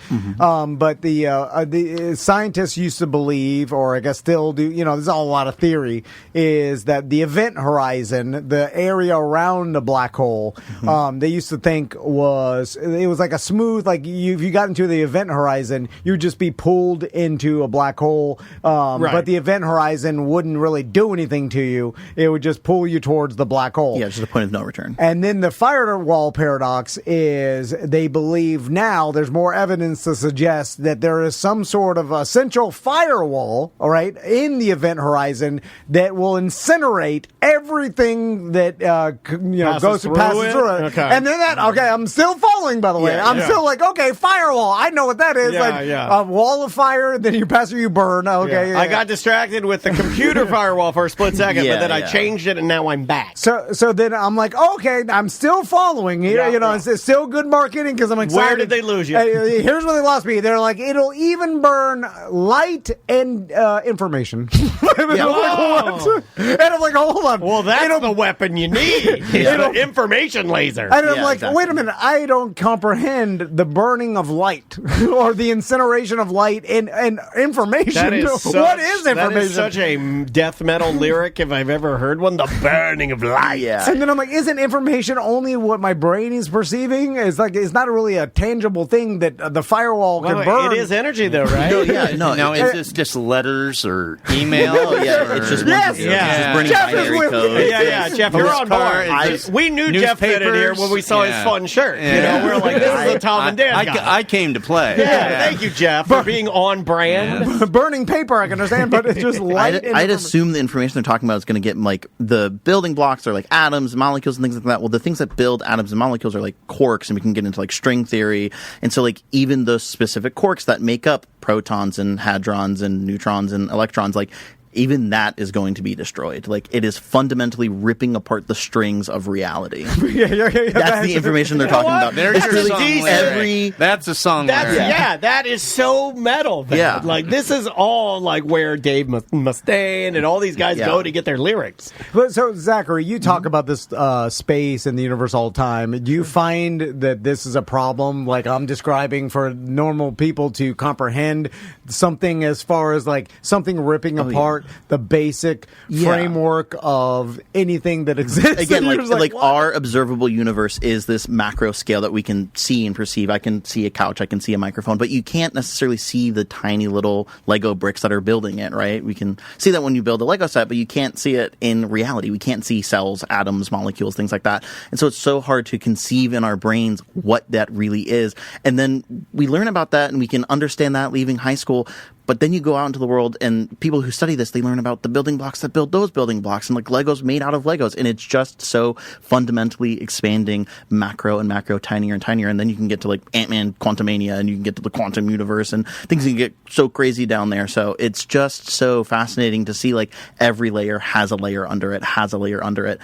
And those firewalls are going to destroy every single layer. Yeah, ChatGPT adds, if firewalls exist, which it's a theory, I guess, even the photons crossing the event horizon would be annihilated. So it's just a disruption of all matter. Yeah. But like understanding light as a photon is also confusing to us because it's not the way we think of it. No. It's like the photon can only move the speed of light. There's no, it's like. Well, I'll give you I'll give you guys a real world example of something that's kind of happening now that ties exactly into what you're talking about. We don't really think of light as being something tangible that we can grab. There is a reggae band called Slightly Stupid, and there's a video that's been going around on TikTok where the lead singer, I think, he walks out in the crowd, and they have this giant laser show going on. And he has a left-handed cigarette. And he walks up to the laser, and he lights his cigarette off of the laser. Oh, yeah. And it starts burning, and he starts puffing it out. Also, to go along with this, on Monday, I was in here yelling and screaming. You come around the corner, you're like, what are you yelling and screaming about? I'm like, they've invented a mosquito laser that uses AI technology. It's a little box that looks like this camera I'm looking into, and it'll scan your yard. And every time it sees a low and slow-moving insect, which is a mosquito, it has to be like a mosquito type of something that flies. They give you like a time limit. It has to move at a certain speed. But it'll just laser all the mosquitoes out of the sky. It's called the Golden Dome or something. They're making fun of the... Yeah, sure. But it's called like the Black Dome or something. And you can buy it. So, like, lasers are having a moment. Like, we are having a tangible moment with lasers where the laser, the light of being a something that we cannot touch, those days are over. I want big, fat, touchable light. Oh, yeah. And it's coming. There's, like, a lot of dance crews out there that will use their laser lights, and I think of, like, the Jabberwockies with, like, the NBA Finals. They'll play with their lasers and stuff like that. Even at the Science Center, we use lasers to, like, pop balloons. You can get a certain colored laser, and if it's bright enough, it'll pop through certain colors of balloons with the different wavelengths of the light and how they travel. So that's cool. There's crazy stuff you can do with lasers. Yeah, lasers are awesome. They're having a moment right now. So, Zachary, is there anything in the universe that you had a tough time comprehending when you first, just started learning about the universe? Yeah, I think when we talk about the universe, I think black holes constantly will capture the imagination of almost anyone as you think about it. Yeah. And then there's the idea of white holes, where it's like the other side of it, and the wormhole, and it's actually a bridge that folds space and time on top of itself, and in space and time are tangible things that are out there as well. I can measure time and I can manipulate time. That's such a weird thing because we're here on Earth and we're at our constant speed and we're at time on how it flows for us as humans and how we move through the universe. But if something is traveling faster, it experiences time slower, and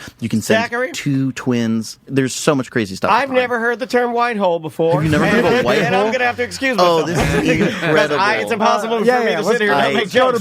White hole. I can't wait to tell you about a white hole. Okay. So black hole consumes all information. It burns it. It will erase it from the universe. And theoretically, there could be something called the white hole. It was originally thought about when Stephen Hawking was working on his original black hole thesis. He likes a little white hole. And these white holes would just spew out that same information. If information or matter can't be created or destroyed, it is being transported through space and time somewhere else in the universe, and it's almost like a bridge between the two. And so white holes are constantly emitting light, and they're constantly shooting out that information in intense forms of radiation as well. So that's another thing that bothers me is that black holes don't operate under the rules of physics as we know it, and that's been a mystery for scientists to try to figure out why, or even if they do in a certain way that we don't understand. And that adds to that theory of the firewall that you're talking about. That's exactly what ChatGPT was saying. Because, like you said, if energy can't be created or destroyed, then it has to go somewhere. Yeah, theoretically. Right? We haven't observed a white hole ever. We haven't been able to find one or anything like that. It would be pretty difficult to discover because it would just look like a bright white star.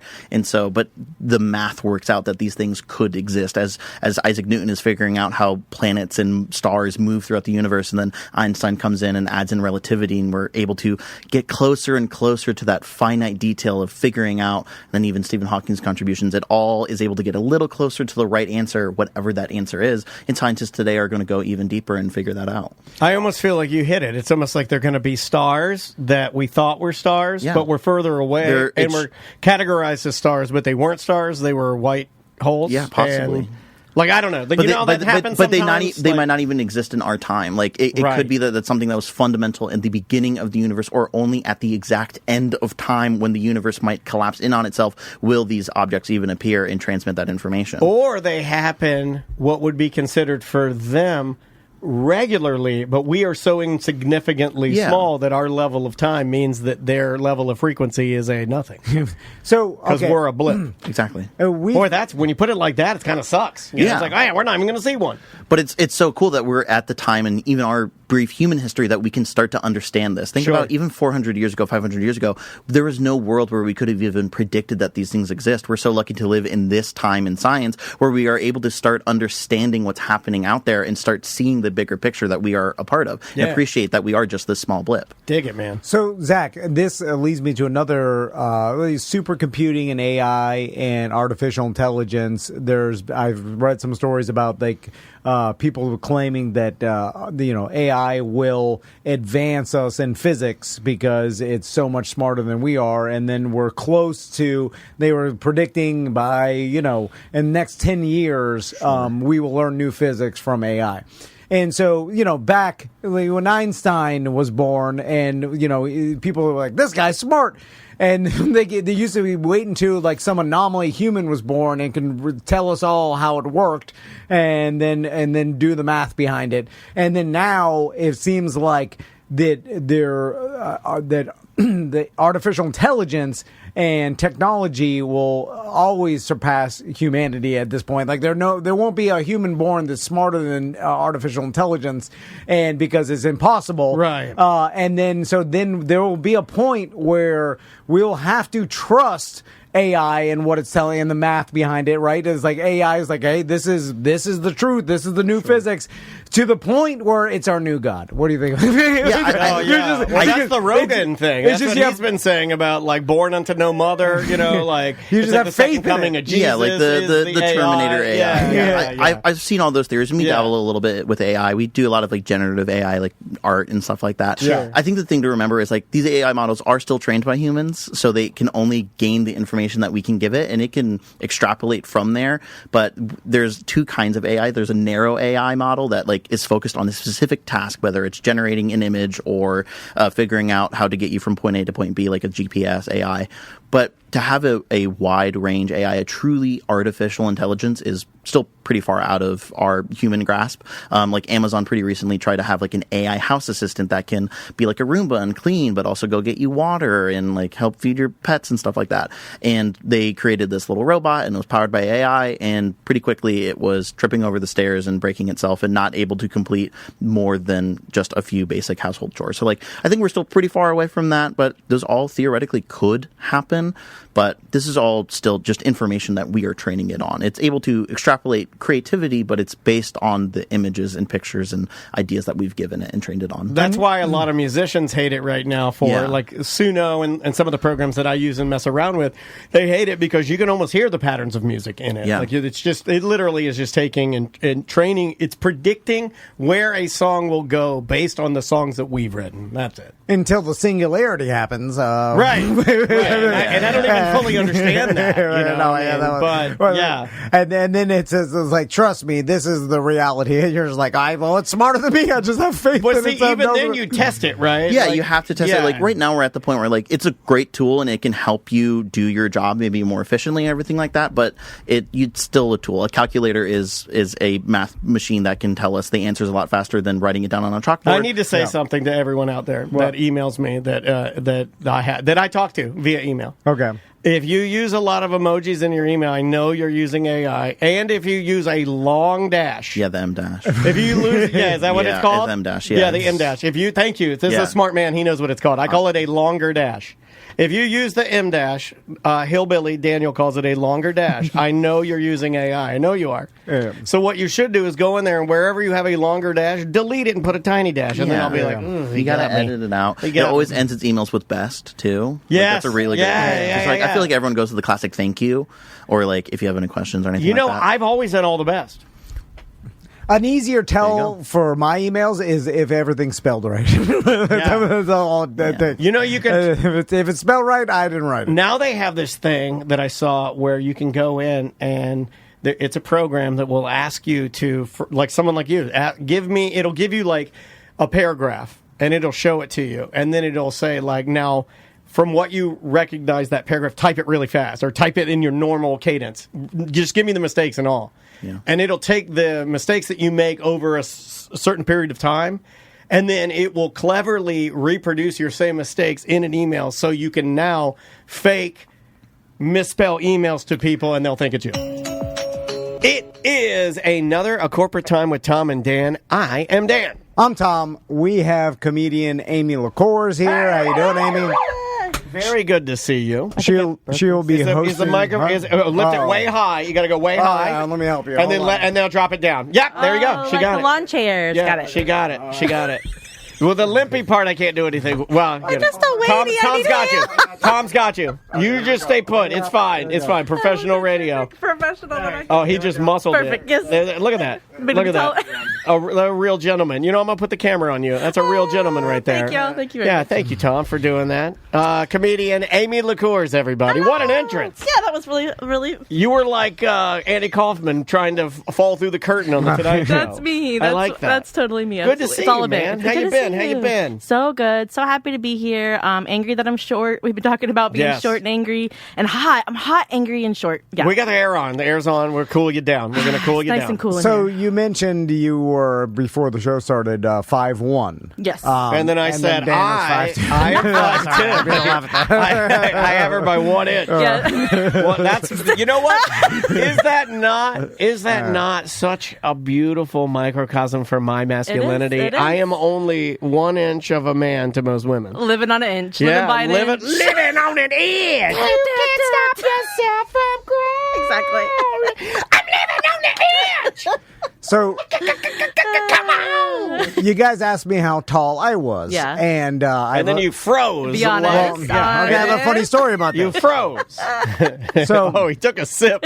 When he says I have a funny story, he takes a sip. It's like he's on a congressional hearing. I'm excited. Yeah. Yeah, congressional He's hearing. Gathering Tom. his thoughts, his Yeah. tall thoughts. So I'm bad with details, like little ancillary details Right. around me, and then and it goes so far as like even important details that you should know, like like my feet are 2 different sizes and things like You're that. not supposed to tell Like other people. I didn't even realize until I was in my mid to late 30s. Well, how much of a size? It's like a half a size. No, right? one full size. One full size. Full size difference. Your whole life you were wearing one shoe that was the wrong size? Yeah, Yeah. and then he used to have to stuff his dreams in the toe of his shoes and then to get to run to school. I only now realize like one shoe was always tighter, and then once I realized in my late 30s, Is that what caused the Ron Jeremy foot? Yeah, I think so. I think the Ron Jeremy foot? He has Ron Jeremy's penis is so long. Well, in his later years, it was so large, and he was so old that he couldn't. He couldn't go full strength. Right. And so he'd have to squeeze the base of it like a water balloon. So Tom's foot gets dead, and it kind of drags. I Like gotta a squeeze my thigh to inflate it. Yeah, he has to squeeze. Took a long time to get there. I got it. He has to squeeze his thighs while he's running to keep. But it works. You finished. Triathlete, everybody. Oh my goodness. So when I originally went to get my driver's license when I was young or whatever, and this is what's weird in the the DMV or whatever, they just ask you your height. Yep. They just and then you tell them and they just type it down. They don't make you stand next to a measurement. No, I think I stood near a thing. I didn't. Oh, yeah, I said I was 5'6", and they put it on there for a good 10 years. Yeah. Because it doesn't matter that much. Is it willy-nilly? Because I don't think I ever got the opportunity to cheat on my driver's license. That would be fantastic. Funny. Because your height is basically, I think it's just used as a general idea of, who you are. Weight, I know that they don't weigh you. No, they don't. They don't weigh you. I wonder how, the biggest liar. if EJ was like 100 pounds. 200 pounds. Would they write it down? I'm a chubby 185. You want to test me? Let's do it. Or do they just they look at you and they're like, nah, I'm putting 280. Yeah. Do your own. Yeah, I'll do my own. Anyway, don't even ask. I'll just write it down. So they asked me, and then I didn't really know. So I'm just like 5'10". You know what? That checks out. Yeah. You are the type of person where, as a young man, like you're new in the world, really. They ask you, well, how tall are you? You're like, I don't know. Yeah. Whatever, I can see that. And then I kind of knew I was around 5'10" or whatever, and maybe I did exaggerate towards the taller end or whatever. Some of our greatest leaders exaggerate their height and under-exaggerate. I love exaggerating. Bad with details. Bad with details. I mean, Joe Rogan, our current president. Joe Rogan's 5'2", right? Kid Isn't Joe Rock. Yeah, Rogan he's my 5'2"? height. Yeah. He's my height. Actually, I think he's your height. I have Joe Rogan by 1 inch. So so then I just put that, and then I think throughout the years, when anybody asked me how tall I was like, I just went back to 5'10" or whatever. Yeah. Then I've always known you to be 5'10". I'm not joking, like late 20, early 30s or something. Like somehow, like someone actually measured. Was it me. a challenge? I don't know. It was probably a challenge, Something. and they're like, let's see how tall you are. It may have been like the first time I went to a doctor. I think it was height and weight for one of your when you're boxing women or when you're. I don't even know. But and then it turns out I was closer, really, to 5'9", which is So then You might have shrank too. cares? We shrink as we get older too. And oh God, we do. No, I'm not that. I'm not Jesus. Mr. Burns. Is it possible for me to start at 5'2" and then actually become an M word? Yeah. Absolutely. Well, like if you make it to that's my goal. Like your 80s, that's my goal. You'll be full. Oh, I'm doing it because your cartilage gets compacted. Oh, mine's already compacted. So there we go. You're already good. Problem with that is squished. M words don't make it that long. They don't. Actually, maybe they do. I don't know. The tall. No, they don't. The extreme tall don't. They don't. No, they burn out Andre fast. the Giant, he died young. Oh, yeah. Like a Manute Bowl. Extreme I don't know. big and extreme little die early. It's the boring middle people that live forever. It doesn't work like that with dogs, though, because the little tiny peepee dogs, those things live forever. Very efficient. You know what I call them? It's like a Honda engine. You don't even have to change the oil in a peepee dog. Forever. That thing will, it could be covered in warts. It could have cancer. Still got 20 years. Yeah. That's true. I'm actually currently watching my friend's old Yorkie peepee dog, and it is old. It was old last year when I fell in the pool when I was watching it. Every year it gets older. It is. I mean, it can't see, can't hear. It just it walks around bumping into things. And that's when I feel like when dogs are like that is when they really shine. That's when you get the most out of them. I feel right? That's it. You like really when get to know them. when they're walking into a wall and they're incontinent and their diarrhea is everywhere. It's like they're on mushrooms. It's fun. It's a good time. Yeah. There's little tiny puddles of pee-pee everywhere. Yeah. Everywhere. Little surprise. Always a good surprise. Pardon me. The best part of little pee-pee dogs, and when you start to not care, and then you start to realize that you let a pee-pee pile dry. Oh, yeah. And that's when you should change your life. You got to change your life after that. It's like all little glossy, you'll like see tiny. It. Yeah, you'll see it. It's dry only there. when the sun hits it. Exactly. You've done it. You'll be sitting there, you're watching TV, and then the sun will change position. Then you say, "Oh my God, there's 6 little dry pee-pee." And you're like, "I'm a monster." Little sleeper cells just waiting for you. Yeah. It is disgusting. It really is. And Thomas said this before. He's absolutely correct on this one. There are people that don't notice the odor of their pet. And it's a thing. It's really guys, it's a thing. It's a thing. Nobody knows their own house smell. I'm putting it out there as a warning because I'm hypersensitive to it. And the minute that Dansby starts stinking, Maisie will bathe him up. And our house doesn't smell bad. But when we had that carpet, and we had 2 dogs in that house. Oh, yeah. It had an odor, and you would tell me, and I'd be like, what the? I was offended. I'm like, you know what? You and your wife, you get the hell out of here. How dare you, sir? Good day. And, no, he was right. When the carpet, oh my God. When they took that carpet out of there and they laid the tile down, the whole house was like, I can't wait. We have old carpet, and I hate it. And we had a dog for a while. And some things you can never get out, and some things they always chew up. And me too, I get really sensitive about the smell. That's why we don't have animals. I love other people's animals, but I can't have my own because of the smell. And then when you have old carpet, you live with it for so long, and then you're just the value. Yeah, you're just like a little bit. My wife more. is cheap, and she had to get the value. Well, like our carpet was, it went from tan to it became like a taupe. It was disgusting. It was horrible. And then we had a baby, so we're just like, let the baby barf and pee all over. When you have kids, you don't care. And then you see that stain. We have like a blue stain from paint from 5 years ago that we've never fixed. Like remember all these things that happen throughout your life, and it's mostly bad because it's like dirty stuff. Yeah. Yeah, it's bad.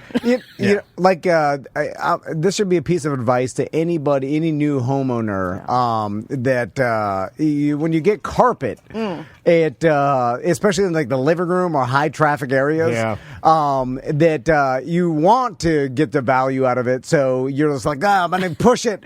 I did. I pushed it way too far. Months. I couldn't have people over. It was disgusting. It was embarrassing. It was embarrassing. And it does get to the point where it is completely disgusting to everybody, and you just got used to it because you live there. It's not that bad. But your guests, it is. And then when you get new carpet or change it to like the amount it costs to change it, so much is a lot. But then you think like this increased the quality of my life by tenfold. I can't even put a number on it. Like why didn't I do this earlier? Happier than when my daughter was born. When I got, seriously, like when we got the floors and it didn't stink in there, I was like, you were living in squalor. I was like, I was an animal. I was a monster. Walking on this filth every single day. Like clean floors, like clean hardwood floors. There's nothing more luxurious, or clean like tile. And there's nothing more sad. And I would do this than when Andrea would be like, "Hey, straighten up," because like my dad's coming over. Yeah. So I go get the Dyson or whatever, and I vacuum. You straighten up and you vacuum, and you get those nice vacuum marks, and then you look, and the vacuum marks just underneath the vacuum marks is just filth. Like it's vacuumed, but it's great. Let's get a rug. Let's put a rug over it. Then that gets gross too. It's gross. Yeah. It's absolutely gross. So, do you want to talk about? Well, because Amy, I just want to remind everybody, and our listeners probably know, but you have a psychology background, and are you currently licensed? How did I forget? We always ask it. I feel embarrassed. No. I like this. I like to wipe my brain clean, and then I'm like, and you are? You are. Yeah. I am a licensed mental health counselor in Florida. I am still licensed. I don't practice. I create trainings for therapists and doctors around mental health, and that's what I do for my day job. And then I do a show called Psych where I have comedians on and I diagnose them, make them cry, and have a good time.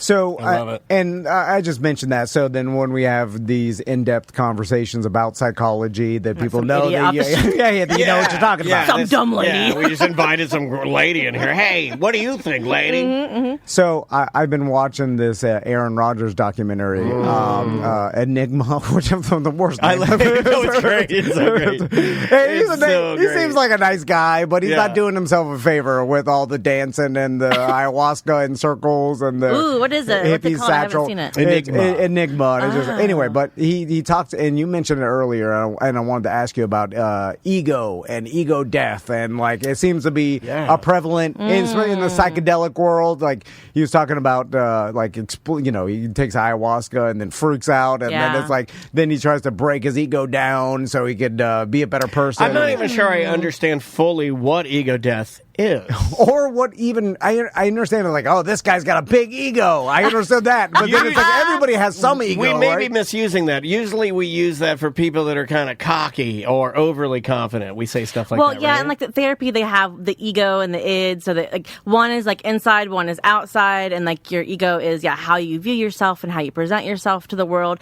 And from what I understand, I would love to learn more about that because I have taken psychedelics and they have made my life much better, and it's made me to where I don't think about myself as much. So that's how I view ego death. It's like instead of thinking about you're thinking about the whole world, and you're thinking about how you're connected to the whole world. Have you been around somebody that's been on mushrooms? It's like,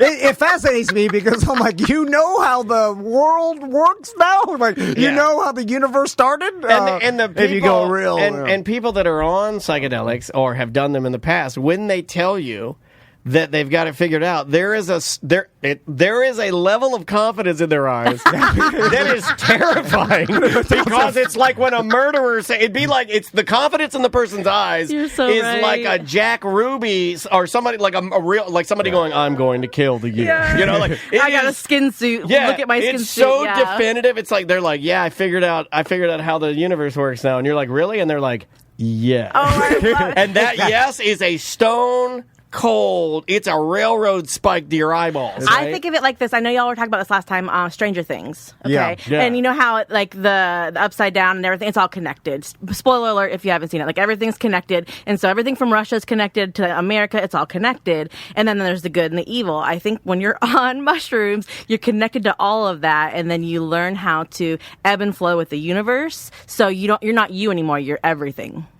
See, and then when you tell me that, I'm just like, what the hell? Did you see the stare when she said that? Did you see the way she looked at me when she said that? And then like she wanted to peel my face off. Yeah. When you tell us that, then me and Daniel, we make fun of you.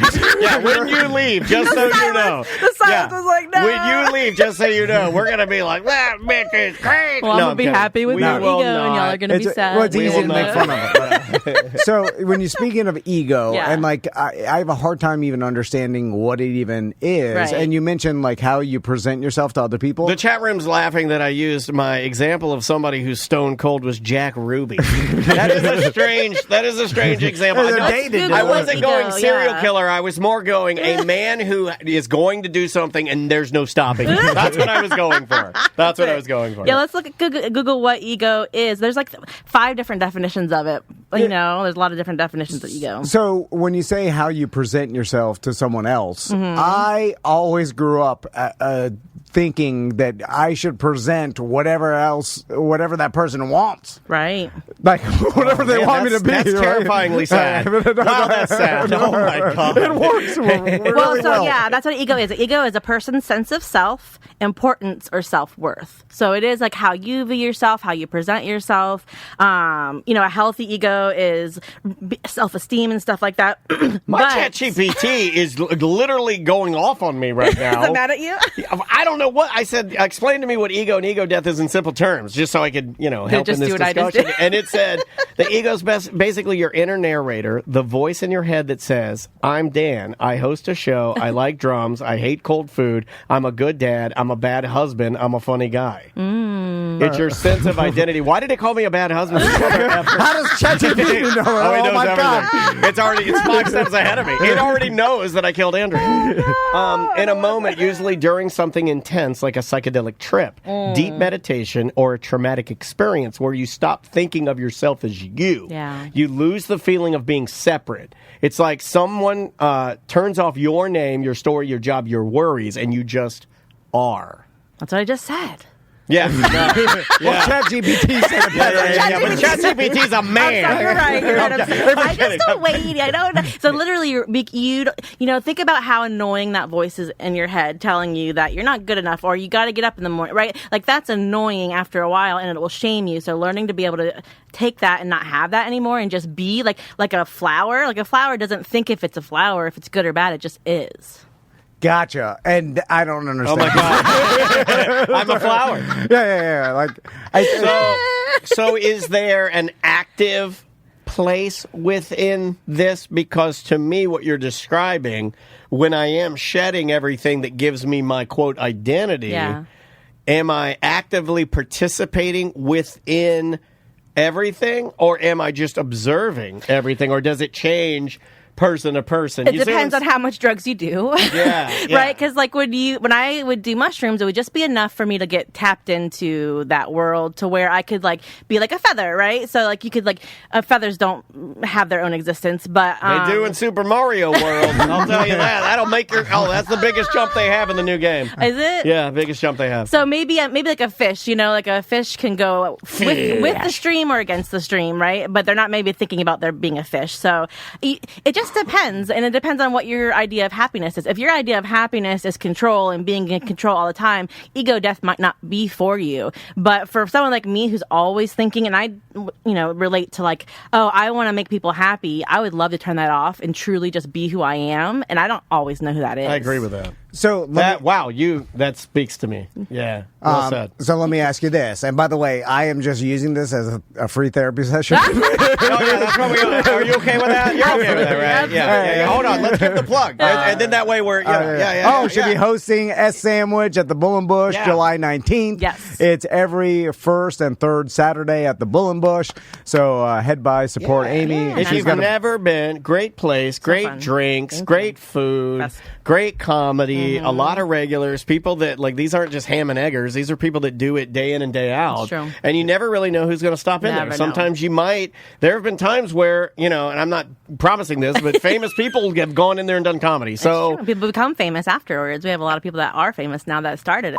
Absolutely true. Absolutely. No, I got you. Sorry about that. Don't even worry about it. You are golden. I'm about to ask you an impossible question, but I see memes. I get most of my life advice through memes. Love that. Yes. And a meme pops up, and then it says, "Once you learn how to control your happiness and be happy, even under circumstances that would make someone sad, that's the greatest superpower any human could have." Yeah. Right? Is controlling their own happiness. Oh, I'm not good at that. And then I'm like, oh yeah, this meme's right. Oh yeah. I like that you make the horny noise. Oh yeah, I'm horny for self-motivation meme. Because I'm thinking about it, I was like, because if you could literally somehow through like some sort of practice, My just wife does control being happy at all times. Right. I'm like that because that's what everybody says. The meaning of life is happiness, right? Like, That's why I'm so envious of my wife. Andrea has this to a point. Yeah, if you could just be happy, then it doesn't matter what your situation is. I mean, even it could be horrible, and you could have horrible news. And but then they say that we are engineered to do that. I mean, the only person that does control our happiness is us. We are it.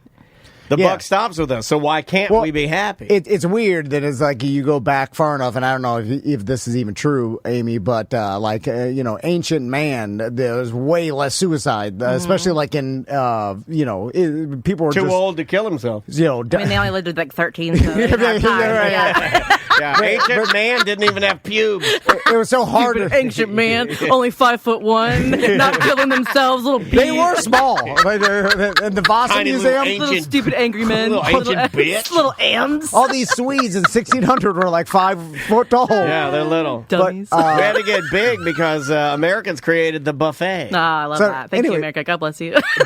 back to my original question. Yes. It's impossible to answer, by the way. Is that I'm like, that makes sense to me. If you can control your happiness, and even under adversity and like situations that are not happy, you could still somehow force yourself to be happy. Don't you do elements of this? You do this sometimes by just not. I can force myself into nothing.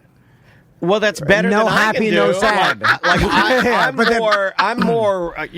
I'm more reactionary. So I admire what you do. Like Andrea, my wife does this. My wife is perpetually happy. Like it's not 100%, but it's damn close. Right. I'd say I'd give her a solid 98% of happiness. I love that. Like with 2% throughout the year, there'll be one day where she's like, just leave me alone. And other than that, nothing breaks her stride. It's rad. That. I can't do that. I love that. I think the rest of humanity, though, sees that and are like, this can't be real because it seems impossible. It used to be the joke with her, right? We used to joke all the time. Like, that's not it. Yeah. I'm like behind the scenes. She was real bad. Very happy. So, but anyway, like, how does someone even start to even think about training themselves to do that? I don't even understand. So the biggest thing that you keep saying is control, right? Control does not equal happiness. Control means power.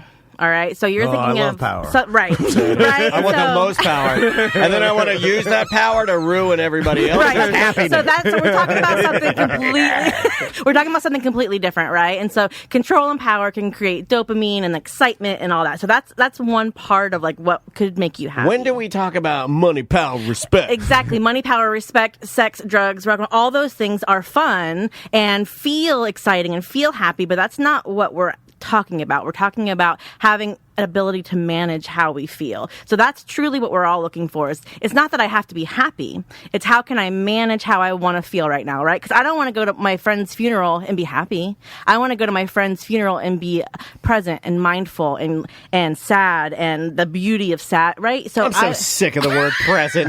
No, sorry, I had to get that out, though. You're not present. So you gotta be present. That's what we're talking about, though. Make the situation better. Exactly. You know situation was better. Control it. Manage it. Control it. It's very simple. It's boring. Why did the marriage fail? You're not giving me any sex. You're not trying hard enough. Very simple. You couldn't control and manage it. And that's the thing. If we're always looking for an external way or external thing, or if we have to blame the outside world to bring our happiness, then we're not seeking properly, right? We're really looking to be able to manage ourselves. And I always think of like a cat ball, right? I'm not controlling this ball or these balls. I am batting them in a way that I feel comfortable with, that I feel present with, that I feel that I can be my best self in any situation that I want to be in.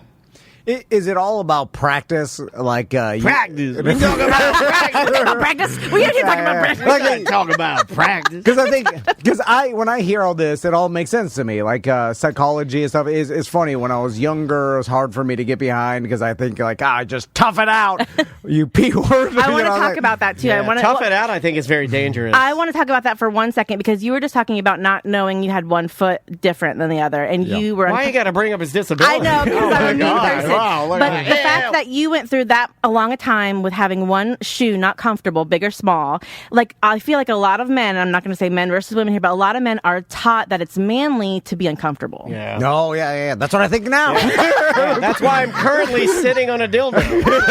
Just it was a dare. Yeah. So that makes me tougher, Amy. What the hell? That's the thing, though. And so I mentioned it to my husband the other day. He was like laying on a weird pillow, and his neck was all weird. And I'm laying on a razor pillow. I was like, why are you? I was like, do you want something comfortable? He's like, and I was like, why don't you care? And he's like, I don't care. I was like, why don't you care about making yourself feel better? I don't know, right? Like men are so taught to like feel bad about yourselves, and that's what manhood is. Yeah. It's a whole thing you have to deal with. That I might not have to deal with. It's because it used to signify strength. Sure. Right? Like we all admired and we all looked up to backbreaking work. Yeah, the hard work. We do admire hard work. We do admire the dedication. But then it manifests into something else of like, oh, no pain, no gain. Or, oh, I have to feel bad in order to do something good or feel good. Right. So always no fear. No fear. Write that down. That's good. Not sponsored. That's right. But please sponsor me. That's really, really good. Chicken P word. Yeah, I was going to say the same thing. I love it. So it goes back to, it's not about being or controlling happiness. It's about, okay, I want to feel this way today. Can I manage that? Or can I identify that I'm feeling tired today? What do I want to do? Do I want to be a jerk to my whole family today? Or do I not? Right? Because that's ultimately what control ends up being, is you being able to manage yourself in different situations that's difficult for you. Well, it's your reaction, right? And that's the problem I have. That's the problem I have, is controlling my reaction to whatever's happening. Typically, I would say that my reaction to things is usually wrong. Interesting. Yeah, I think that... According to like you or your family, or... I'd say a solid 100%. I'd give Pretty much everywhere. I'd give 100% of America. I'd go, Tom, show me wrong. On the right or wrong scale, we know it is pegged. I mean, you're on for me, the left side of the room, and Tom and I are on the right. And let's just say there's a lot of bad on the right side of this room. Well, I think that's another part of like being taught through shame too. And so I think when you're coming from a shameful place, or a binary yes or no, good or bad, black or white, you're set up to fail as well. Yes. So it comes to that like stream again. It's not like one way. Like what's right here isn't right next door or in another country. So it's really understanding that for yourself. And I know everybody hates this, and you're going to hate when I say this. Improv comedy. If you oh my God. Goddamn pool noodles. I can't do that. Give me a location. Shout out a location. Shout out a location. Listen to me. Improv comedy and also therapy, all these things kind of connect for me because they're teaching you ways of being and practicing ways of being. And so you can be ready for these different situations. So you can take the time to mentally say, okay, I don't want to be a jerk to my family this morning. I know I'm feeling this way. How do I want to be? And being able to take that time to create the perfect homeostasis space to make you feel the way you need to feel to act how you want to act. You guys want to do Zeep Zop Zoop? Yeah. Or do you want to do some Meisner technique? I don't know. That's just stuff that I've heard.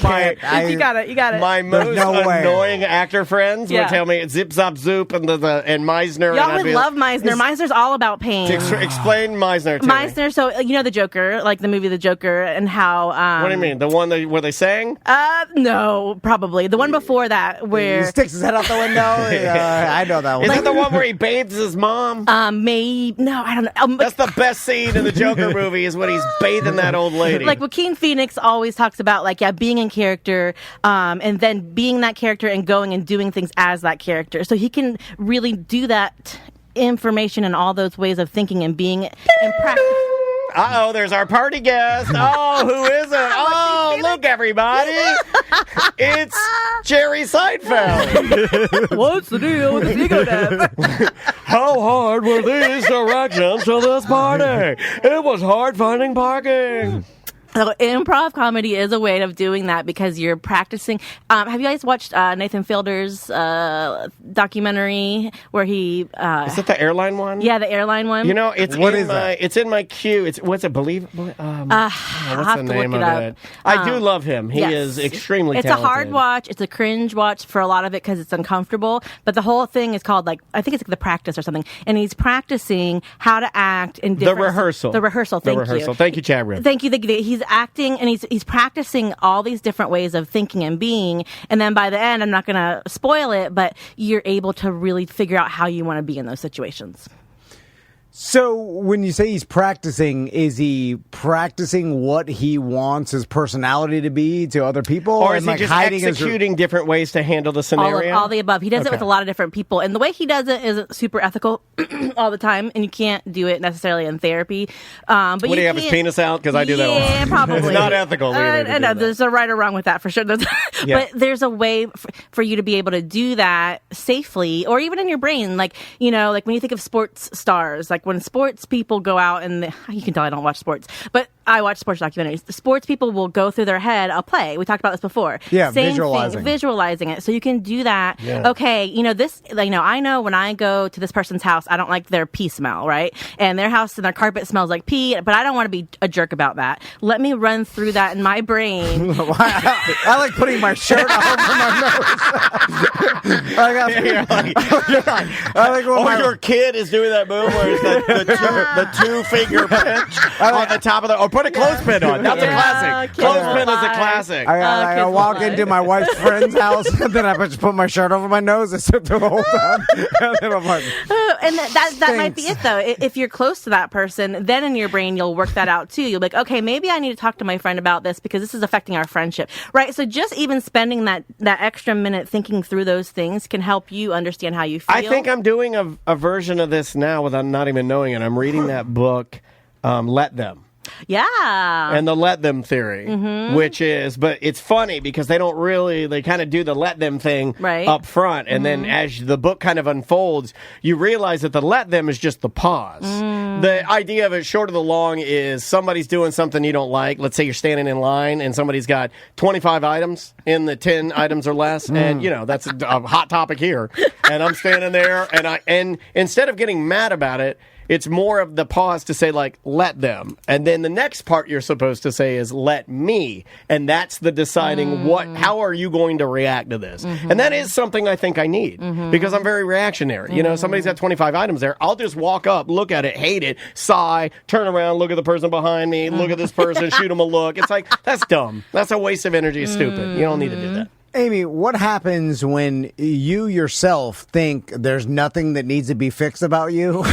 Well, you're done. But then you're done. But then everybody around who is like, no, there's a lot. Right. And then you're like, I don't believe it. Right. What happens then? Well, there's a lot there that we can dig into. I mean, that's great because you have a high self-esteem, so you feel good about yourself. Oh, yeah. And so I guess it's just really pinpointing why they feel that way about you. But what if if you really, you have a high self-esteem, but you're not, is not true. I have a lot of that too. Yeah. You think you're but you're like, oh, this is definitely broken. But I think I really but you do don't think want to change it. It's broken, but you don't want to change it. I guess. I guess that's the question. I don't know. If you don't want to, what do we want to change here? Do you want to change how you're feeling about it? If you feel good and you feel happy, and are you hurting anybody? Oh, yeah. I was ready to say. So we have to get I don't know. It's his favorite part is the hurt. Right, and that's the hurt and the pain of those two things together. And so are you getting off on that, right? Oh, I don't think he's getting off on it. Maybe he is. I never thought about that. You're masturbating to hurting. Or are you getting that dopamine because your brain doesn't know what kind of dopamine it's getting, whether you're getting a rise out of somebody by being a jerk or by being nice. Your brain doesn't really know that. And then there's this other parts of are you dealing with some narcissistic things of your ego being higher and more important than other people's, you know what I mean? So it's that's where that ego death comes back around, is okay, yeah, I feel okay about myself, but how is it affecting the general world? Because if you're like that, and many leaders are like that, think about how those leaders treat the rest of the world they do all these things. They're eating the dog. They are ruining things for everybody. So there's that mentality. Yeah, Like, now we don't have anybody eating the dog. Great job, everybody. And you can't have everybody like that. So it's like, it's understanding if you are truly hurting somebody, then understanding what's that doing for you and how is that, what can I do to make sure that I'm not doing that anymore? And why do I have to do that? Right? Understanding that why, I think, is the first step to that. If I find out someone was eating the neighborhood cats that are running over, I would be that. I'd be like, all right, I'd be more intrigued than upset with them. I mean, if they need them. Taking care of a problem. I'm gonna say, can I say something? Be I feel real. bad. I know it's a comedy show, and we try to be funny. But I need to say something serious. No. Since I was a child, if you had an outdoor cat, that's a roll of the dice, dog. I'm sorry. Yeah, the coyote. I've always believed that as a Florida man. And I am born and raised. Yeah. I have always thought, my dad felt this way too. Indoor cat, that's different. Right. But if you have an outdoor cat, even with a collar, if a coyote comes a rolling. I was like, are you Alf? What are you doing? No. If Alf comes and eats your cat, sorry, it was an outdoor cat. That's a roll of the dice, man. Yeah, it's true. I got one that I remember because when I knew you were coming, I'm like, ask Amy about this problem, ask Amy about this problem. I wanted to talk about the let them theory, but you kind of did a really nicer job ahead of that of something more sophisticated than what I even wanted to bring up. So, Amy, have you dealt with people that have extreme fear of disappointing other people? Absolutely. Okay, so that's a thing. Yeah. Okay, so I think I have that. Yes. Where it actually stops me and if I'm honest, it probably hinders this business to a certain extent because sometimes I'm like, I won't do an event or I'll be hesitant to do something unless it's really perfect, unless I think that everybody there is going to have a good time. I fear inviting our listeners to an event to something that's crap, and then our listeners not that good, or even it could be free. It could be it's not even like charging a ticket. I have to justify it. It's like a free thing, and people are like not that good. Like that, I'm like, it really has nothing to do with price or anything. Honestly, there have been what? It has nothing to do with price or anything like that. It has to do with presenting something and then it being a pile of crap or just not being. But even if it's not obviously disappointing, it's at a fine venue. Like anybody, if you were honest about it and realistic, you would say oh, it's fine. Like the listeners came, but you don't want fine. Yeah. But I'm afraid that someone's going to be like, what else is there? What is? Oh, I thought this was going to be better or something. And then that goes with everything in my life, my kids, my wife, anybody, or my friends, where I was like, I don't want to disappoint them. Yeah. And I think it's driven my entire existence where I start looking some days, I'm like, if I've lived my whole life just to not disappoint people, that's a bold thing to say on the show. And then I laugh at it. Because I'm like, who cares? Yeah, no, I get it. And I totally identify with that too. There's lots of levels there. But one of the things too, we were just talking about is if we're looking externally for us to be soothed inside, it's never going to be satisfied. Okay.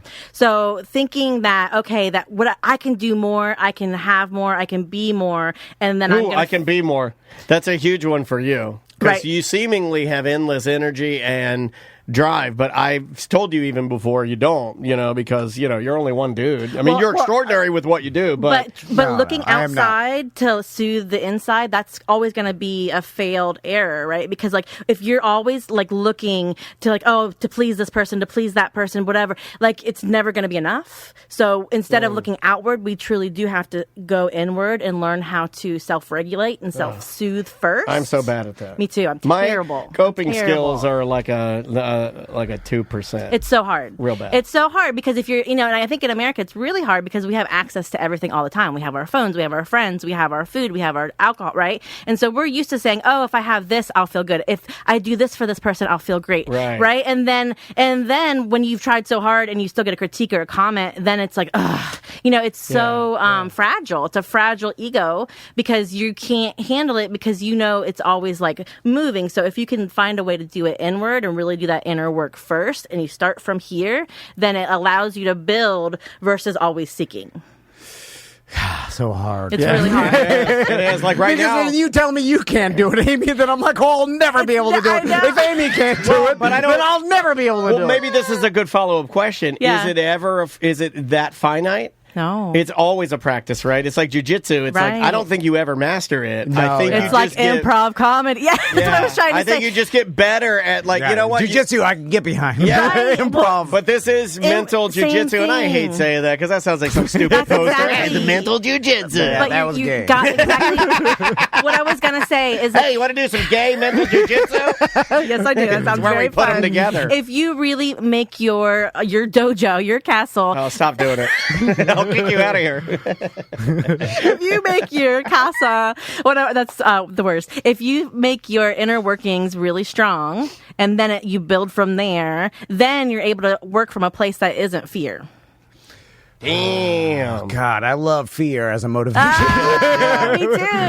That dopamine again. That dopamine. Fear that of you- failure. But you're using the fear constantly Fear of because disappointment. you're afraid of disappointing people. It's like, no, honestly, you and I are motivated by fear. There is a fear that we are going to disappoint Freem. our BDMs. Yeah, Freem. yeah. Freem. Fear rules everything around me. No fear, no fear. Yeah. No, and it is. It's exciting, and that's why we go into this business. That's why I do stand-up comedy. I love to fail and then like get up from that, right? So, but the thing is the stronger that I get mentally and emotionally, the more I can handle that, and then I'm able to maneuver like that cat ball, not control, because I can't control every situation. I never will be able to. So letting go of that, and then also. Let them. What's that? That's the let them. Some Yeah. of that, yes, it's like that ebb and flow of, okay, what can I control? Like when you're a substance user, like I am, or I was, it's like, what can I control and what can I not control? Or what can I manage? I don't like the word control. What can I manage today? And that's good. That's not good enough. That's very good that I got up today. I was able to do this. I was able to, and like really finding joy in those tiny little things